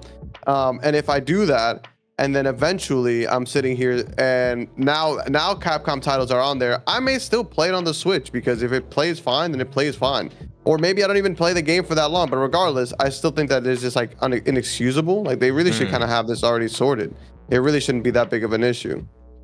Yeah, and maybe I don't know how, I probably just straight up don't know how none of this works, but I don't think that they should have let this go on for as long as they have, especially knowing how much money Xbox has and has paid for things like Blizzard and Overwatch and all that, how much money they're going to be making off of like Call of Duty and titles similar to that. So I kind of feel like there's just like no excuse. Like this isn't something that Capcom really should be fixing. It's more Xbox than anybody else, because at the end of the day, Capcom has platforms they can put their games on, and the only person that's really hurting is Xbox, because if they don't want Marvel vs. Capcom 2 on their title, that's fine. But, you know, I'm gonna go buy it somewhere else. I'm gonna get it on Steam. I'm gonna get it on my Switch. I'm gonna get it how I need it. So Xbox, I don't know, man. Get on top of that. I don't think it's a problem Capcom should be fixing. Yeah, if porting stuff from their old engine to the new engine is only a problem for you and everybody else gets it fine, you should probably step in to help, especially on the framework of you're still committing to hardware sales and console sales in general, and I think every bit counts. So having a big game like Marvel vs. Capcom, this is sending ripples through the industry, like holy shit, Marvel vs. Capcom is back, we can't play it on Xbox. Oh shit, I think that's a problem. You know what I mean? Especially if you're advocating still for being very, very entrenched in the hardware sales game. You need to make sure every potential pathway, every potential opening to get onto your console, onto your hardware is easy. It needs to be smooth and seamless for you to get, for people to get stuff on your hardware if you want to get sales, especially with things that are as anticipated now as Marvel vs. Capcom collection is. I think that's a big hole they need to fix, especially with Capcom being so, like, you know, Capcom is back, bro. They've been on a hot streak with new games, and again, the new games are fine. You're getting those, but what if they bring back old games like collections and stuff? What if they refurbish them and bring back, you know, like remastered things and stuff? You're automatically out of the conversation. Those potential dollars that could have went to you, the cut that could have went to you for it being on your console, that's automatically gone. That's money you're losing out the gate because you didn't have some type of easier framework to get MT framework onto, you know, MT framework based games onto your console. That's a big hole to fill, bro. It's a big hole to fill, bro. But you got to be on top of that. You got to be on top of that. You're losing money just by standing there and doing nothing. So yeah, I agree. This Xbox is the onus is on Xbox to move on this. They have to.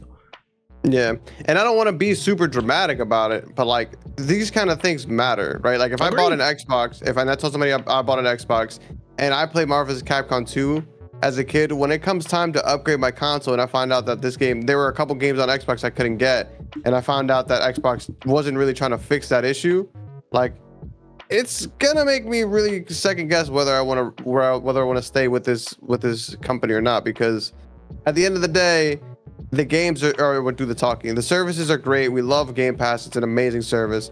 But if I find out that the games that I actually really wanted to play, I can't because of something dumb like this, like I don't know. Like it just seems like you guys are just, it seems like not ignorance, negligence. That's the word I'm looking for. I agree. It's still, yeah. When you look at it though, you know, like the Ace Attorneys, Monster Hunter Stories, Mega Man Battle Network, and now Marvel vs. Capcom, all those games just didn't end up on Xbox, and people, a good amount of people were seeing, yo, those, we want those, we want to get those there, just not on Xbox. That's a problem. I think that's definitely a problem for just the general allure and general attractiveness of your console. Yeah, man. Got to, man. But yeah, let's move forward and let's go to Trailer Trove real quick for the only story that we have this time round. Before we start this topic, oh my gosh, I don't like you for this, but the next Uncharted film is in development. Sony has confirmed surprising stats. I didn't even know some stats about this shit, but the first film was the 5th highest grossing base film on a video game and ended the run at $407 million. It almost hit $500 million, which was insane. I didn't know that, but yeah, they got another one commissioned. Another one is on the way. How are you feeling?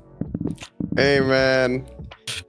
Shut the Tom fuck Holland up. on a project, like it just prints money, man. It just prints dollars. I don't know what to tell you. Oh my gosh, when you ain't shit. All I'm gonna say is if we can get Zendaya a part of the next one. Fuck right on. All I'm gonna say, money will be printed. That is an insane fact. I didn't know that. Honestly, I watched this because my girlfriend loves Uncharted. Probably one of her favorite games of all time. Last of Us being number 1. She's a huge Naughty Dog fan, if you can tell.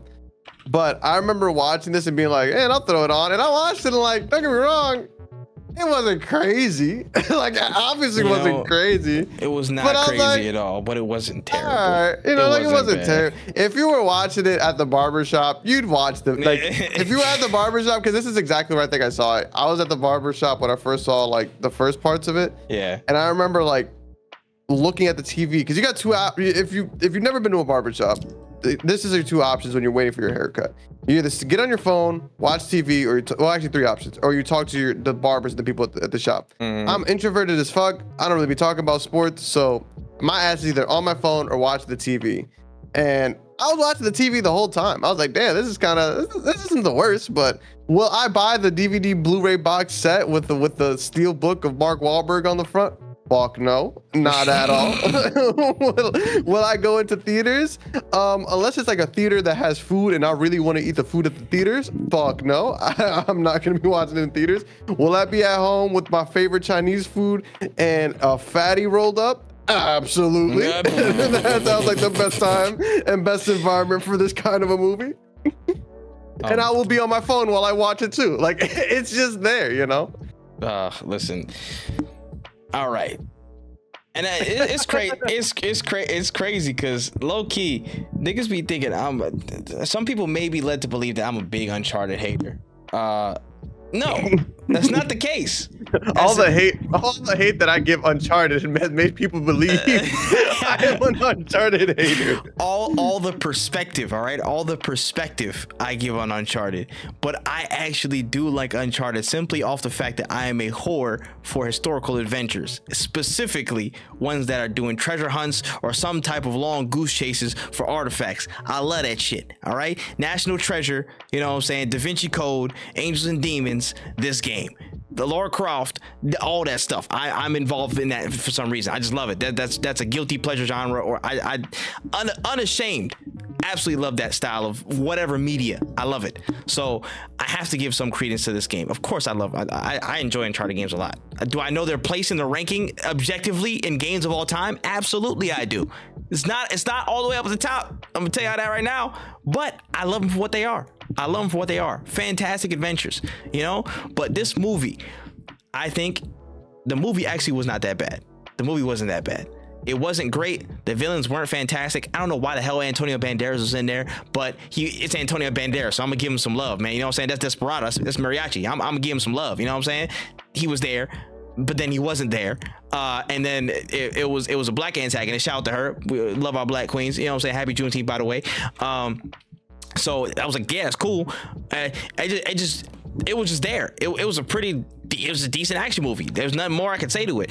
What can you do to up the stakes? I don't know.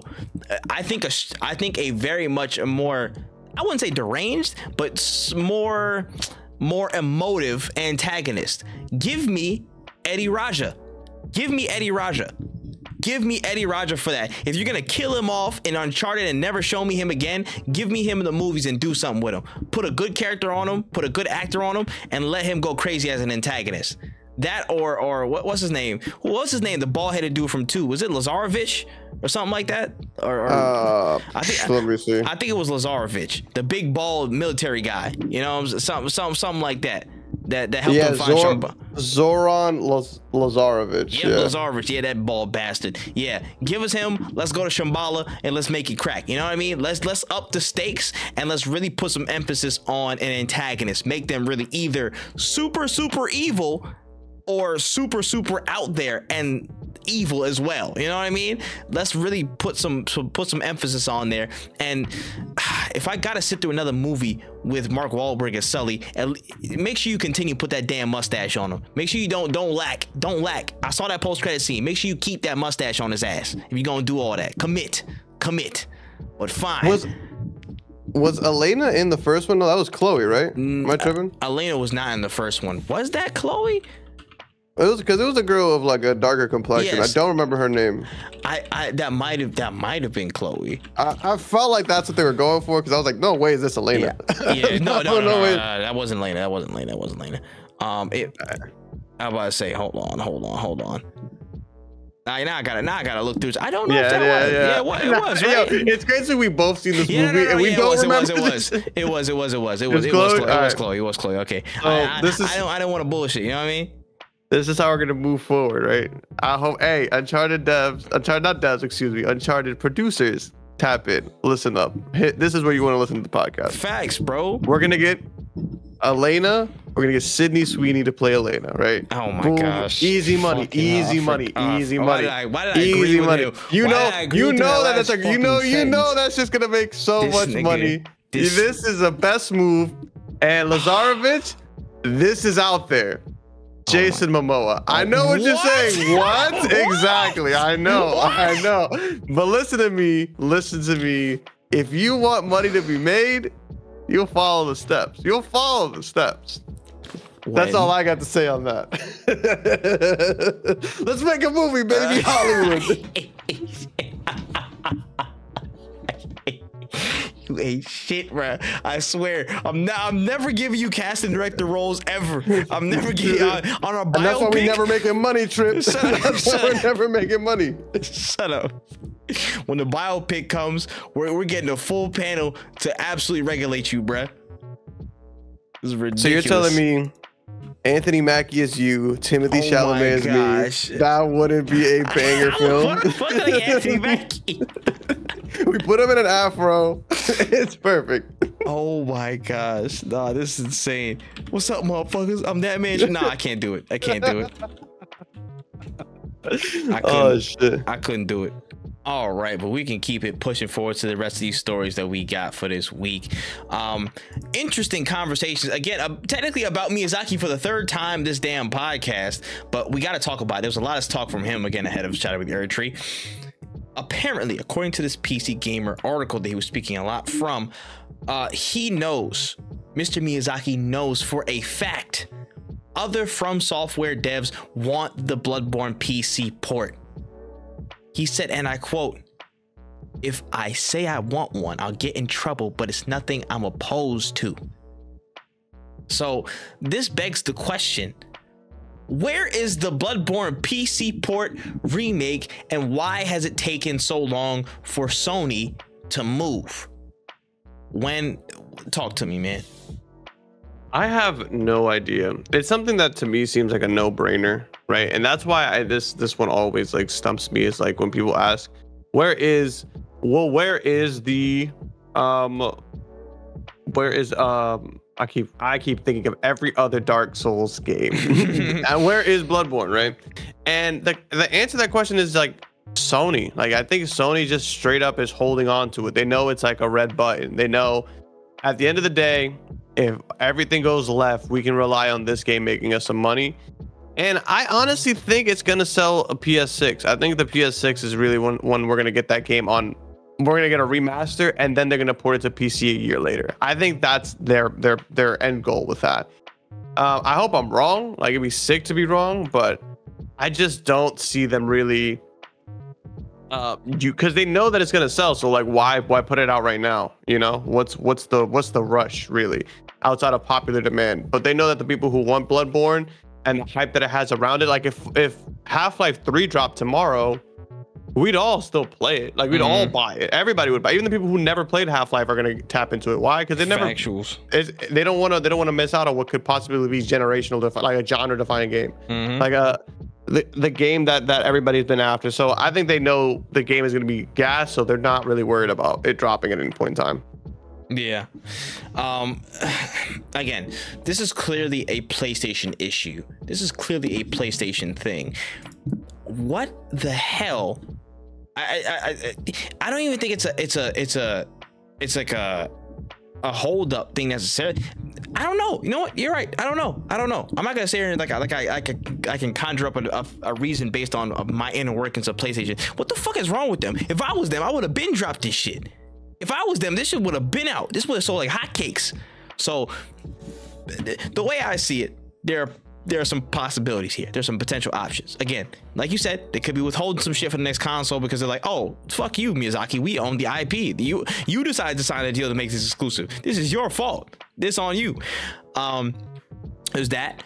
There's a possibility of they're actually remaking the game. You know what I'm saying? Themselves. They either they've handed this shit off to Bluepoint. They've brought FromSoft back to remake this shit from the ground up or add whatever they needed to it to make it a full-fledged, you know, comeback for Bloodborne since it's been 10 years.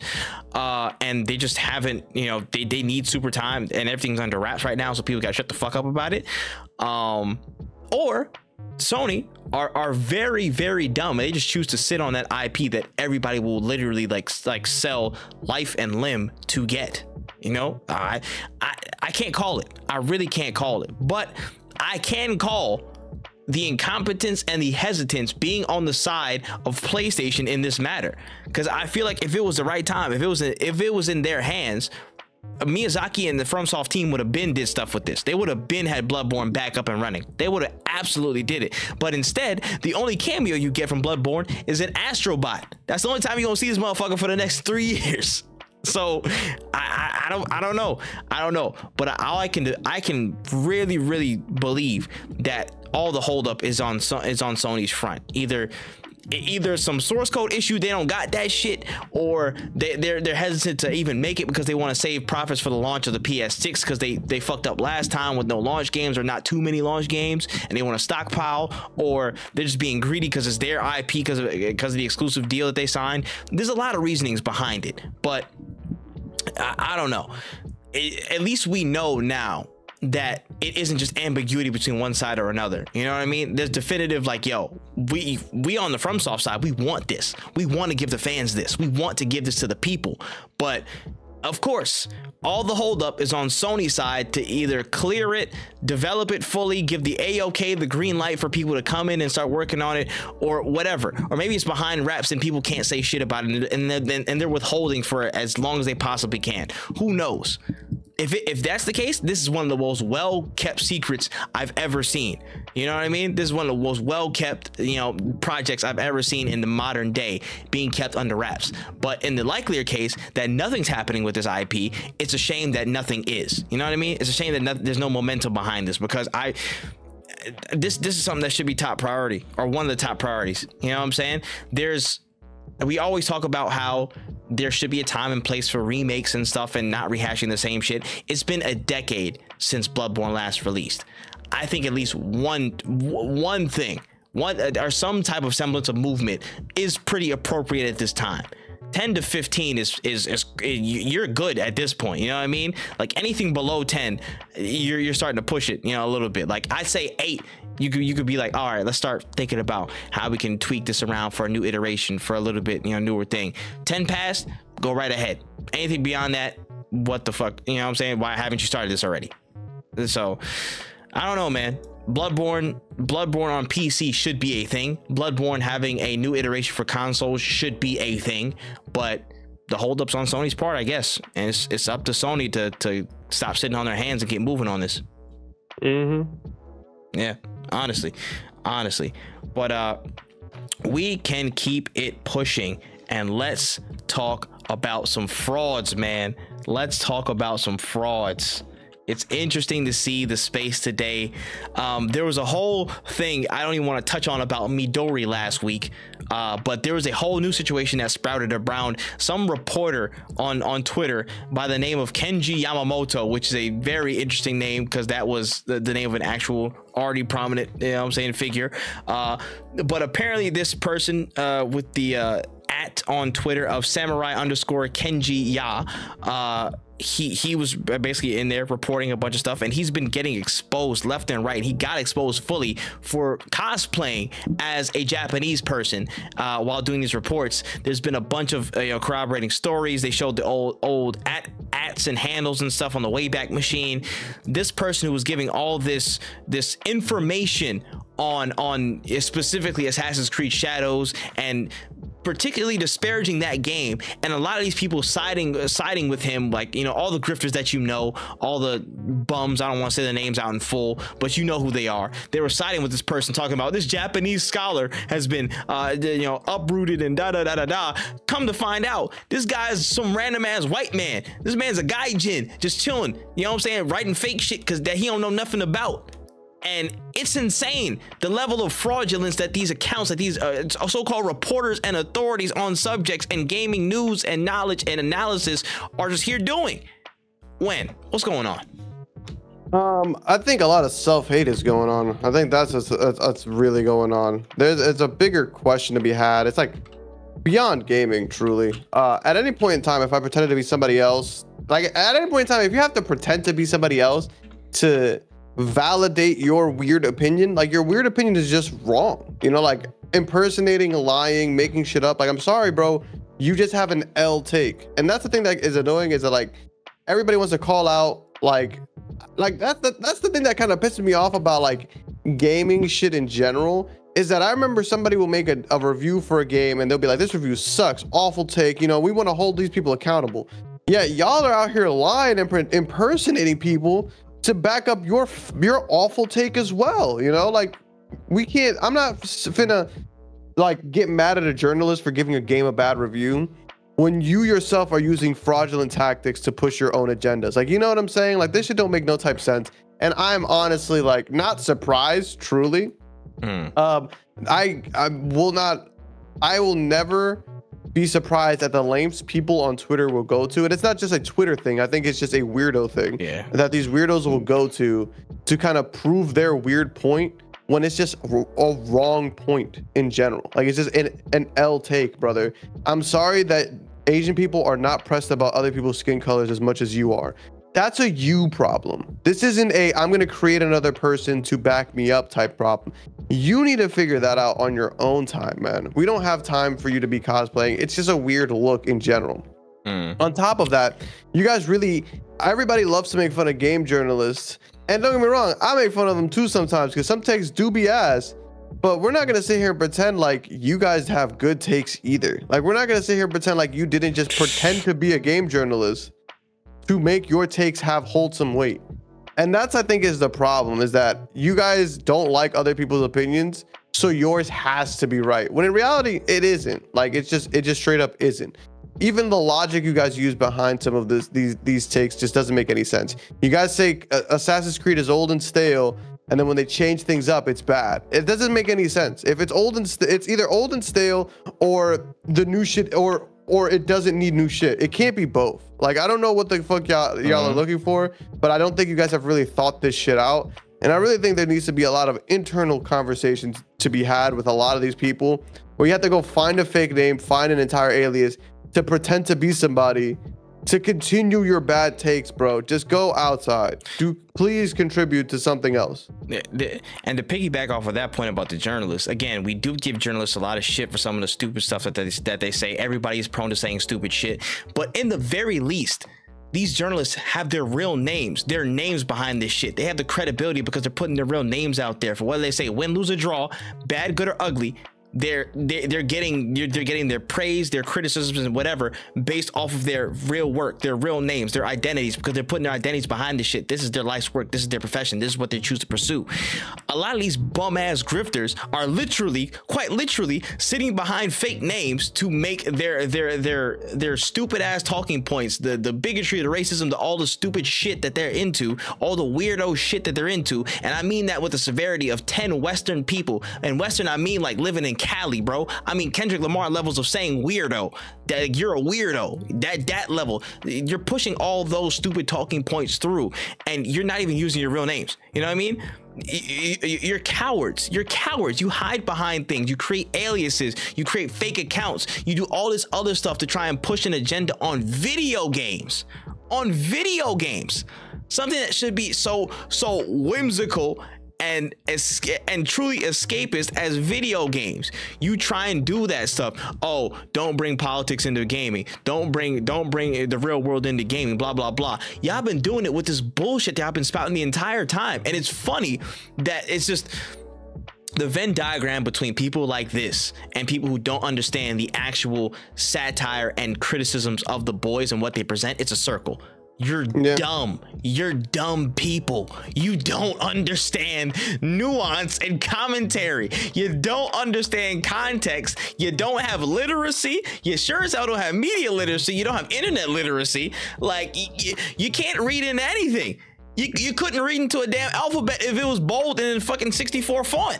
Like, it's crazy. It's baffling to see, and it's also hilarious the confidence with which some of these people hide, like confidence with which some of these people move behind these screens. Because again, if you're looking at Kenji Yamamoto, this person, and real quick, I googled it before, but let me double down and just actually clear up the identity. You know what I'm saying? Because Google's your friend. Google is your friend at this point. He was a composer born in 1958, known for Metroid music. Like, you know what I mean? Like, yeah, they're stupid enough to keep a fake name in the gaming genre. The name you stole literally does gaming music. You know what I'm saying? He's done Dragon Ball Z games, damn near most of the Dragon Ball Z games. Budokai 3, Super Dragon Ball Z, Burst Limit, Infinite World. We don't talk about Infinite World, but still, you know what I mean? Like, that's how blank and smooth brain your mind is. You couldn't pick a random Japanese name that has nothing to do with gaming. You had to stay in the realm of gaming like an idiot. One. And two, you're in the comments fighting with actual Japanese people who are telling you, bro, Japanese people don't speak like this on Twitter or anywhere. And they're trying to go bat for bat. I'm looking at the thread right now. We talk, this Kenji person, or the fake Kenji person, is talking with an actual Japanese guy. You know what I'm saying, on Twitter, and he's like, bro, you're a gaijin. You know what I'm saying? You're Yonsei, bro. This is not how we speak. And he tried to speak Japanese, and he's like, bro, that's Google Translate. He's getting sunned at every turn. He's getting exposed at every turn. And then people are just like, oh yeah, this guy comes out and says, this Kenji guy's like, oh yeah, this is my experiment of playing a gaijin or whatever, or playing a gaijin. This man thinks he's Robert Downey Jr. in Tropic Thunder. He's not a dude playing a dude disguised as another dude. You a bum ass nigga. You're a bum ass nigga disguised as a bum ass nigga who actually acts as a bum ass nigga, because you are a bum ass nigga at the core. This is what you are. You're a bum. You're a bum. You're a dunce. It's okay. Put your cap on and sit in the corner, bro. If you stare long enough outside, maybe some neurons will fire off, some synapses will fire, and something will rub together in your head to comprehend things. Stop it. Bro, there's no room for you bums in gaming like this, bro. Listen, gaming is for everybody. And if you're offended by the fact that you can't have the whole thing and it's for everybody, and you can't claim dominion over anything, something is wrong with you. Yeah. Like, it's not rocket science, man. I hate that we have this whole like vote for with your wallet movement, yet you guys are talking more than you're actually buying games, because there's a lot of good games that you guys would love to play that I think a lot of you would actually genuinely enjoy, but you don't look at anything outside of your little bubble, and you think everything else is ass, and you listen to the people who, you listen to your favorite streamers who they themselves don't play video games. You know how many video games there are at any given point in time being released in 1 month?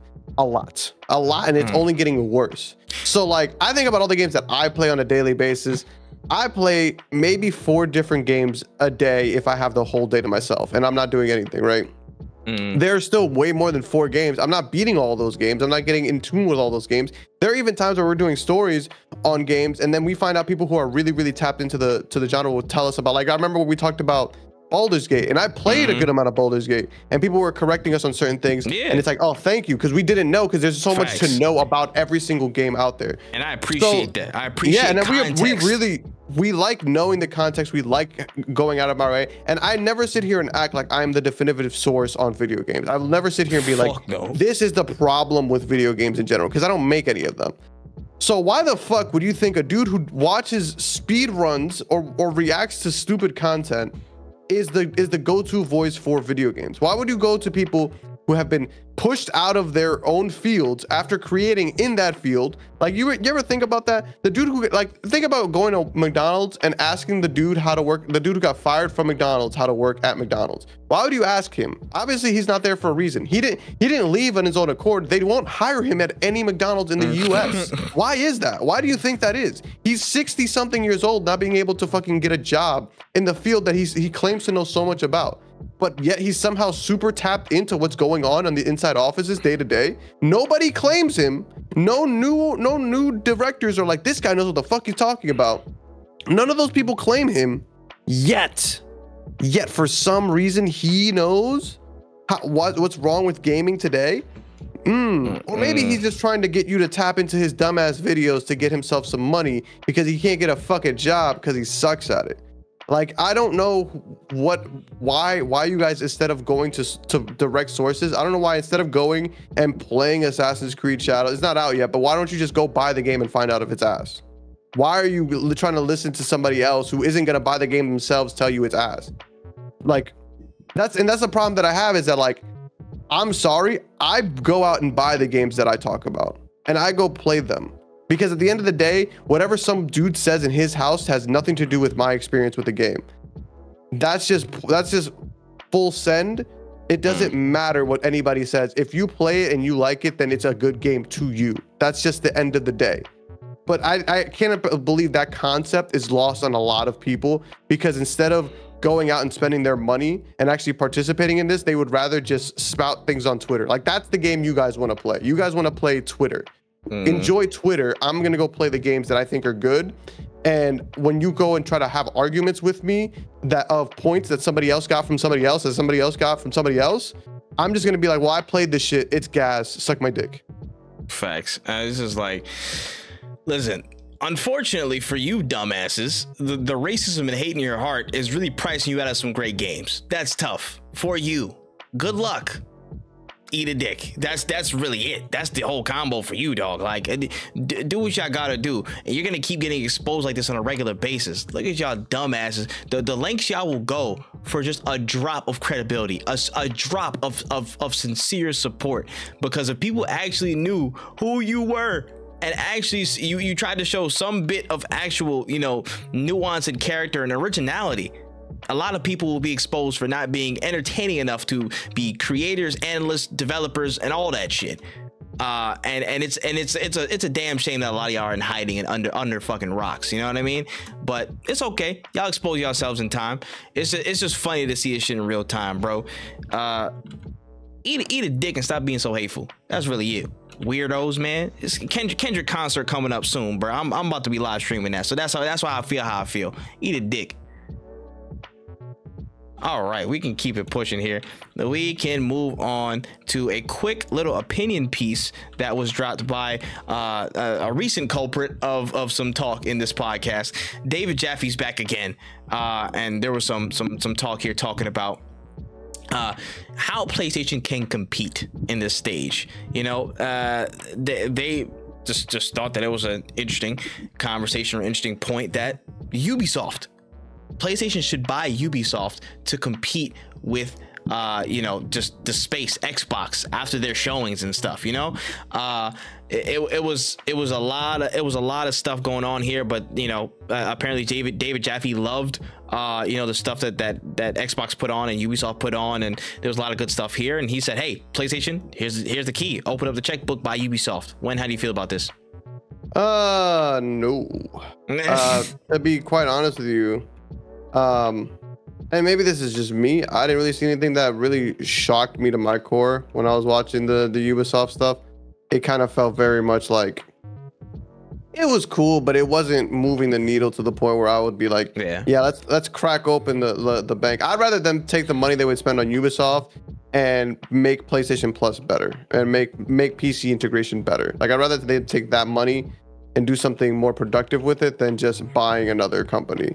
The reason I say this is because I don't really think Ubisoft has done anything to the point, and this is me being impressed with Assassin's Creed. I don't think they've done anything to the point that really signifies them moving in a direction that is like unparalleled to others. Like Insomniac making Spider-Man, that is like moving in a direction that is very unparalleled to other. Like that, Ratchet and Clank is a good game. That shit is a good ass fucking game. But when they did Spider-Man, it's like, okay, so we can replicate this on multiple platforms. This could be our action adventure company. They can do this on multiple fronts. They're cooking. There are a lot of Ubisoft games that they make that are not at that level of like a Ratchet and Clank and a Spider-Man. You know, like it's like you get Far Cry. Far Cry is cool, but like I haven't had genuine, exciting fun in a Far Cry game since really 3. 3 is the last one that captivated me. 5 is good. 6 is okay. Like they're okay games, but they're not moving the needle to any respect. You know, like if I cannot remember his name, but the main villain of Far Cry 6. Don't know his name, but Giancarlo Esposito. Yeah, exactly. Don't know his in-game name, but Giancarlo. Yeah. Right? If Giancarlo wasn't in Far Cry 6, would we have even talked about it? Like that's like, ask yourself that question, because I don't think I would have even known. I would have been like, okay, cool. Like Far Cry 5 dropped, and I don't even know who the fuck the main. I don't even remember his name, but I was like, oh, cool, it's in the States. That's I guess the cool part about it. They're just not moving the needle in a way that I'm like, yeah, let's drop, because it's gonna be what, like, how much would you pay for Ubisoft? They're gonna probably ask for like $1 billion, because Blizzard got paid $1 billion. They're like, we have so many IPs, we got Tom Clancy, we got da da da da, we got da da da da. You know, like they're gonna ask for money. So I don't see them going for anything cheaper than like close to $1 billion. And if you're gonna put that much money towards Ubisoft, other companies are gonna have to close, because you saw the effect that it had on Microsoft. They had to lay off a lot of people to make that shit work. So it just exists, and they shut down PlayStation London out of nowhere. Exactly. Shit. And you're telling me like that you guys have the extra funds to keep everything going right now and buying Ubisoft? It would just not be. It doesn't make sense to me. And it's like, what are you getting out of it? Just Dance? How much money is Just Dance making? Is it making that much money? Are we sleeping on it? I know it makes good money, but are we making enough money to annually bankroll that? Like, no, not at all. Because if it was, we wouldn't even. Then even if it was making enough money for PlayStation to come out making a killing, that would only mean it's going to be even more expensive to buy. Like, it's just not in the position to. Ubisoft is in a position to really sell themselves like that. They just launched Ubisoft Plus or whatever, so they think that they believe themselves. If I'm Ubisoft and I'm launching Ubisoft Plus, it's because I believe my franchise is so good, my company is so good at making games that people are willing to pay on a monthly basis for my games. So if they have that much confidence in themselves, they're not selling the company for anything less than like close to $1 billion. And I don't think it's really worth it for like maybe a good game every now and then a bunch of mid. For all that, you just leave the Ubisoft games on your fucking PlayStation 5. Like, just leave them in the PSN and people are gonna buy them anyways. Like, it just doesn't. I don't see the purpose in it. Yeah, I'm gonna have to echo some sentiment here. Fuck no. We've already seen the backlash of acquiring a big company. I'm fucking okay. I'm good. Let me talk about the ideal. the ideal of the situation here is, oh, you know, what a ditzy, lovely little world. PlayStation, we need more shooters, we need more action games. We would boost our first party like crazy with Assassin's Creed. Oh boy, that's lovely. Let's grab all these franchises. Boom, boom, boom, boom. We get it. Oh, this is great, wonderful time. The games and the IPs, you know what I'm saying? The coverage, the lack of FPS that will be, you know, supplemented not by great FPS, but FPS nonetheless. You get some traction with it, like X-Defiant and shit like that. Tom Clancy's, if you get pump some money into Ghost Warrior or Ghost Recon or some shit like that, or Advanced Warfare, like, you know what I mean? Like those things, like, it could see some potential in it. That's the ideal. That's wonderful. That would be great to fill out the first party offering with more FPS, more action games, and really lock in with that. Put some money behind stuff like Splinter Cell. That would be great. But we live in this thing called reality. And the reality is the absolute hellscape that would be to fully merge and fully commandeer this entity known as Ubisoft would be hell on earth for PlayStation. The amount of people they'd have to lay off, the clashes in culture, the Yves Guillemot, is his ass still gonna be there causing trouble and shit like that. Like, there's so much to consider and so much that could go wrong that it is not worth it. That is not worth it. That would destroy so many things about, as bad as Ubisoft is, as wild as much shit we give Ubisoft for, man. And I got love for Ubisoft, but as much shit we give it, that's not the move. That's not the move, because how much stuff would die off just to supplement it and just to try and manage the overhead. Something's getting cut in translation. So many things will get cut in translation, and that's not what I want to see. And we don't need any further condensing of the industry to become oligopoly. We don't need that. We don't need just three controlling so much shit. Leave them alone. Ubisoft will find their way. If they, you know what I'm saying, find another investor somewhere else that has nothing to do with the big three, far away with like a smaller thing, or they have nothing to do with it, like, there has to be some better synergy there. But the amount of effort, the amount of cutting, the amount of cost reduction, the amount of things I would have to shift for Ubisoft to be a viable thing for PlayStation, there's too much to lose. There's too much to lose for the gaming industry as a whole. I'm not talking about Sony. I'm talking about the gaming industry and the health of the industry as a whole, the diversity of the industry, the parity, competition, the diverse nature of the industry. That would take such a big hit. That's not worth it. That is not worth it to any person, and it should not be in anybody's eyes. That is a stupid fucking idea. I know. No. Again, further kills anything that has to do with competition in there. That's too many moving heads for PlayStation. That's a big ass headache for them. And for the potential upside of IPs, they're gonna have to get through a hellscape of problems internally, externally, and that puts a big sour taste on the competitive aspect of the gaming space, of the gaming industry. No. Yeah. Yet another dumbass idea from David Jaffe. I'm sorry, dog. That's 2 for 2. You 2 for 2 this month, bro. It's not looking good for you, bruv. It's not looking good, bro. Again, respect your work, but those are these two opinions, that and the other not growing up thing. This ain't it. This ain't it. It's just like, think about like all the things that PlayStation already owns and how some of them slip through the crack. Destiny. And it's like, why would I pay money to put into Ubisoft when I could just take that money and invest it into other shit? Like, that's what I really want a lot of companies to understand, is that invest into other shit. Stop trying to buy shit and be like, because I bought it, it will now make money. Like, no. That's not how that works. There's a reason why Miyazaki wants to keep the people in his company, because turnover will slow you down and fuck you up. If you keep the same people and they learn and they build, and you have these very, very well-respected, well-rounded individuals, they will keep making you good games. Like, that's just how it makes sense. But you guys keep thinking about, there's gold over there, why make it when I can go buy it? Because it's not gonna be fucking worth it. Facts on facts. You don't need it. Leave it alone. Do not listen to that guy. Point blank, period. All right, let's keep it pushing. Let's talk about the last story that we have on the show today. Let's talk about a quick note that we had from Todd Howard. Had an interview this week, just from a lot of different folks. I forget what podcast he was on. It's actually escaping me so much. It was on YouTube somewhere. I think it was with, oh, I got it here. Shout out to Mr. Matty Plays. Shout out to Mr. Matty Plays. Had a whole like hour-long breakdown with Todd Howard just on a bunch of different things about Bethesda and what's been going on. But one thing of note note that I wanted to really look at was some talk about a modernized version of Fallout 1 and 2 for console, and just Todd Howard's thoughts. Basically, he said, hey, we don't want to remaster them. They're not going to come anytime soon. No updated version of Fallout 1 and 2 will come through. Todd Howard said he wanted to kind of focus on keeping them playable as is and as packaged on PC.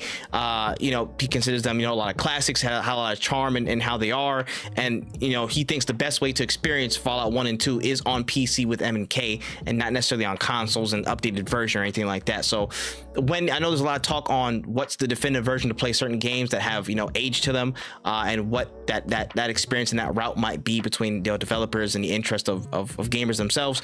How do you feel about this? To me, I respect it.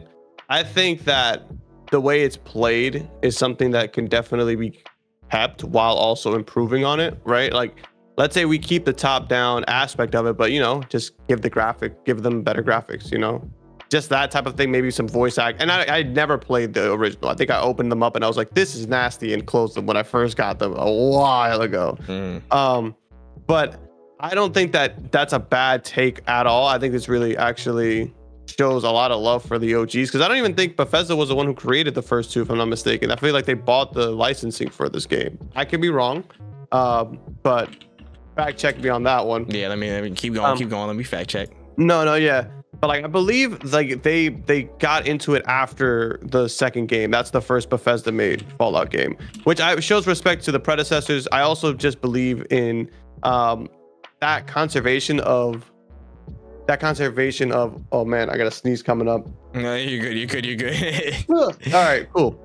Anyways, I believe in the conservation of how the game should be played. I don't think it's a bad idea whatsoever, but I do think you can keep that while also updating it, giving it better graphics, or even just making it accessible via controller. But yeah.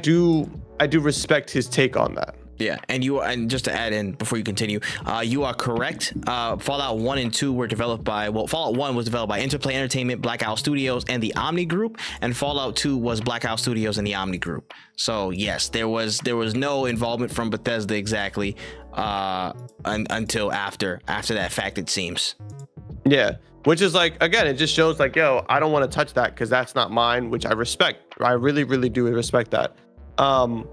But I don't necessarily think that it's something that can't ever be revisited.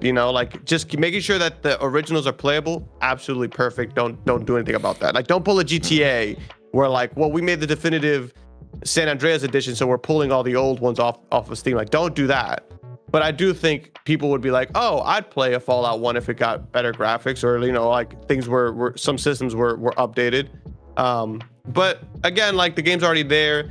I also believe that in a Fallout 5 could take place in the same area as Fallout 1 around the same time. You could finagle ways of revisiting those areas or revisiting those characters from an angle that isn't straight up redoing the shit, Yeah, no, 100%. I think this is a pretty smart take. I like this take. I like this opinion. Again, especially with knowing now that with the context, they're a little bit late to the game with Fallout 1 and 2 and stuff, and they don't want to necessarily change everything about that. I am of the mind state of, again, gaming preservation. It's got to be improved in general, not just with this case, because in this case I think it is pretty solid. Just they're available online, they're there for people to access as it was when it first came out.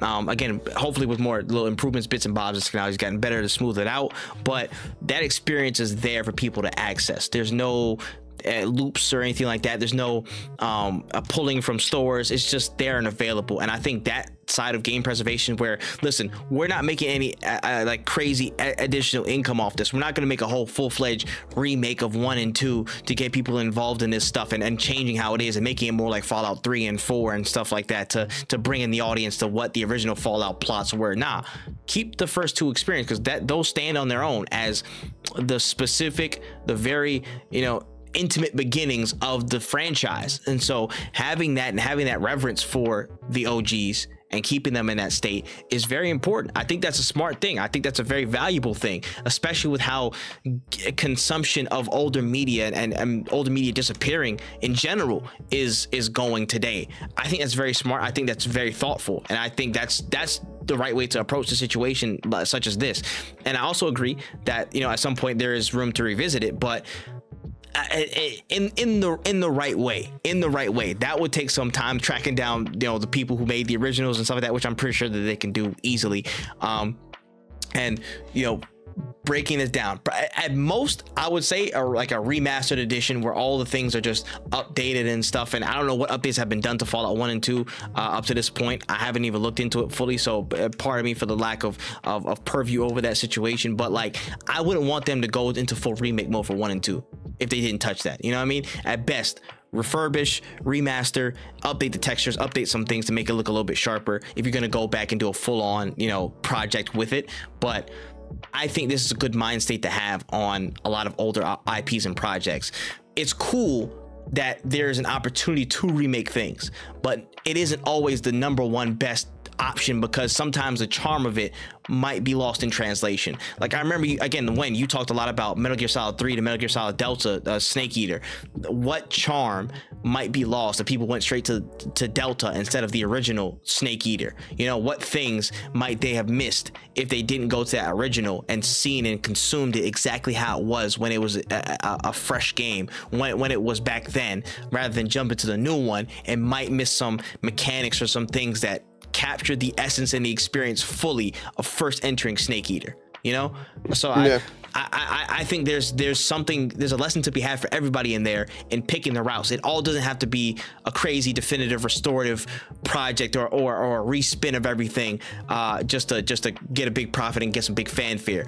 It can just be, hey, this is gaming history. This is gaming preservation. This is something that everybody should experience in its original state, in its original form, as best as possible. So we're pointing you to the direction of what already exists instead of trying to remake what's already there.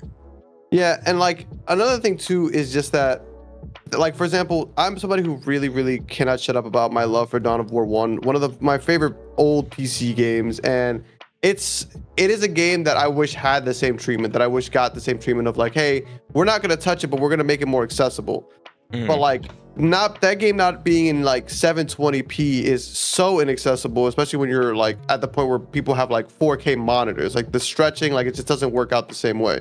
And I don't want the game to be touched because every iteration of Dawn of War since the first one has just been like changed in a way that I'm just not happy with. Like, it always makes me want to go back to the first one. And it makes me happy to see Todd Howard considering like, hey, I just don't want to change shit, so I'm gonna just leave it how it is and just make sure it's playable. Like, that is amazing.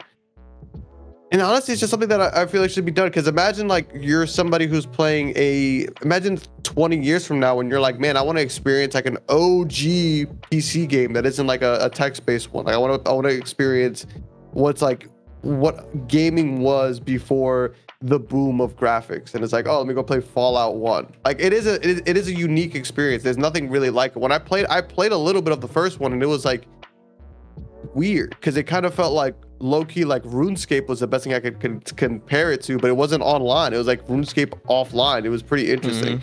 And it's something that you're not gonna get that really anywhere outside of maybe like Baldur's Gate, but even then that's a completely different game as well. Yeah, no, true.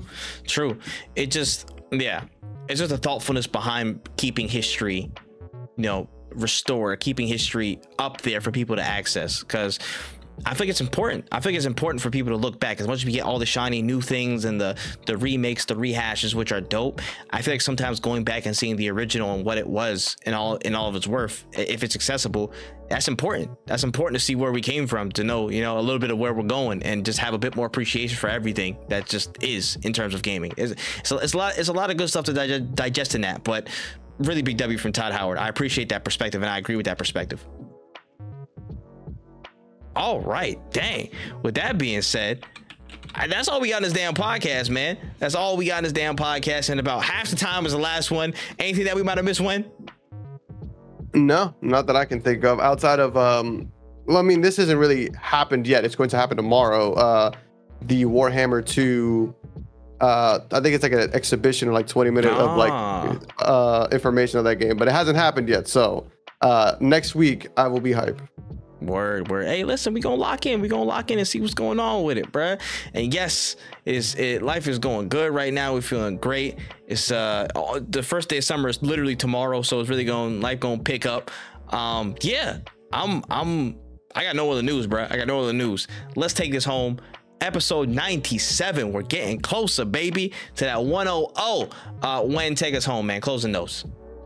My closing notes is drink water, play games, and another one, get off the game and enjoy the people around you, you know? Like, really sit down and appreciate the people in your life that aren't across the screen or over the headphones. Just the people in your vicinity or the people that you may not be right around, but, you know, go get some ice cream with them. Go hang out. I was playing Monopoly yesterday, and I was like, what a beautiful experience. You know, I'm hanging out with friends who I haven't seen in a while, in a way that's disconnected from all this, like, extra political discourse. Like, you know, disconnect and enjoy time with people that love you.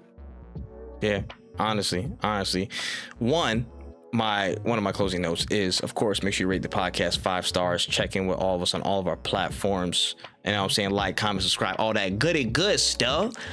2, again, we're gonna try our best to start bringing in some more guests throughout the summer. Got some ideas, got some people that we want to bring on through, so don't worry about that. We got some dope folks coming on in, so be on the lookout for that. And 3, you know what I'm saying, do your best to not be an OV ho in whatever form that may take. Kendra's concert is starting soon, so that is happening, so that's why that's in my head. And yeah, just show some love, man. Spread the love, not the hate.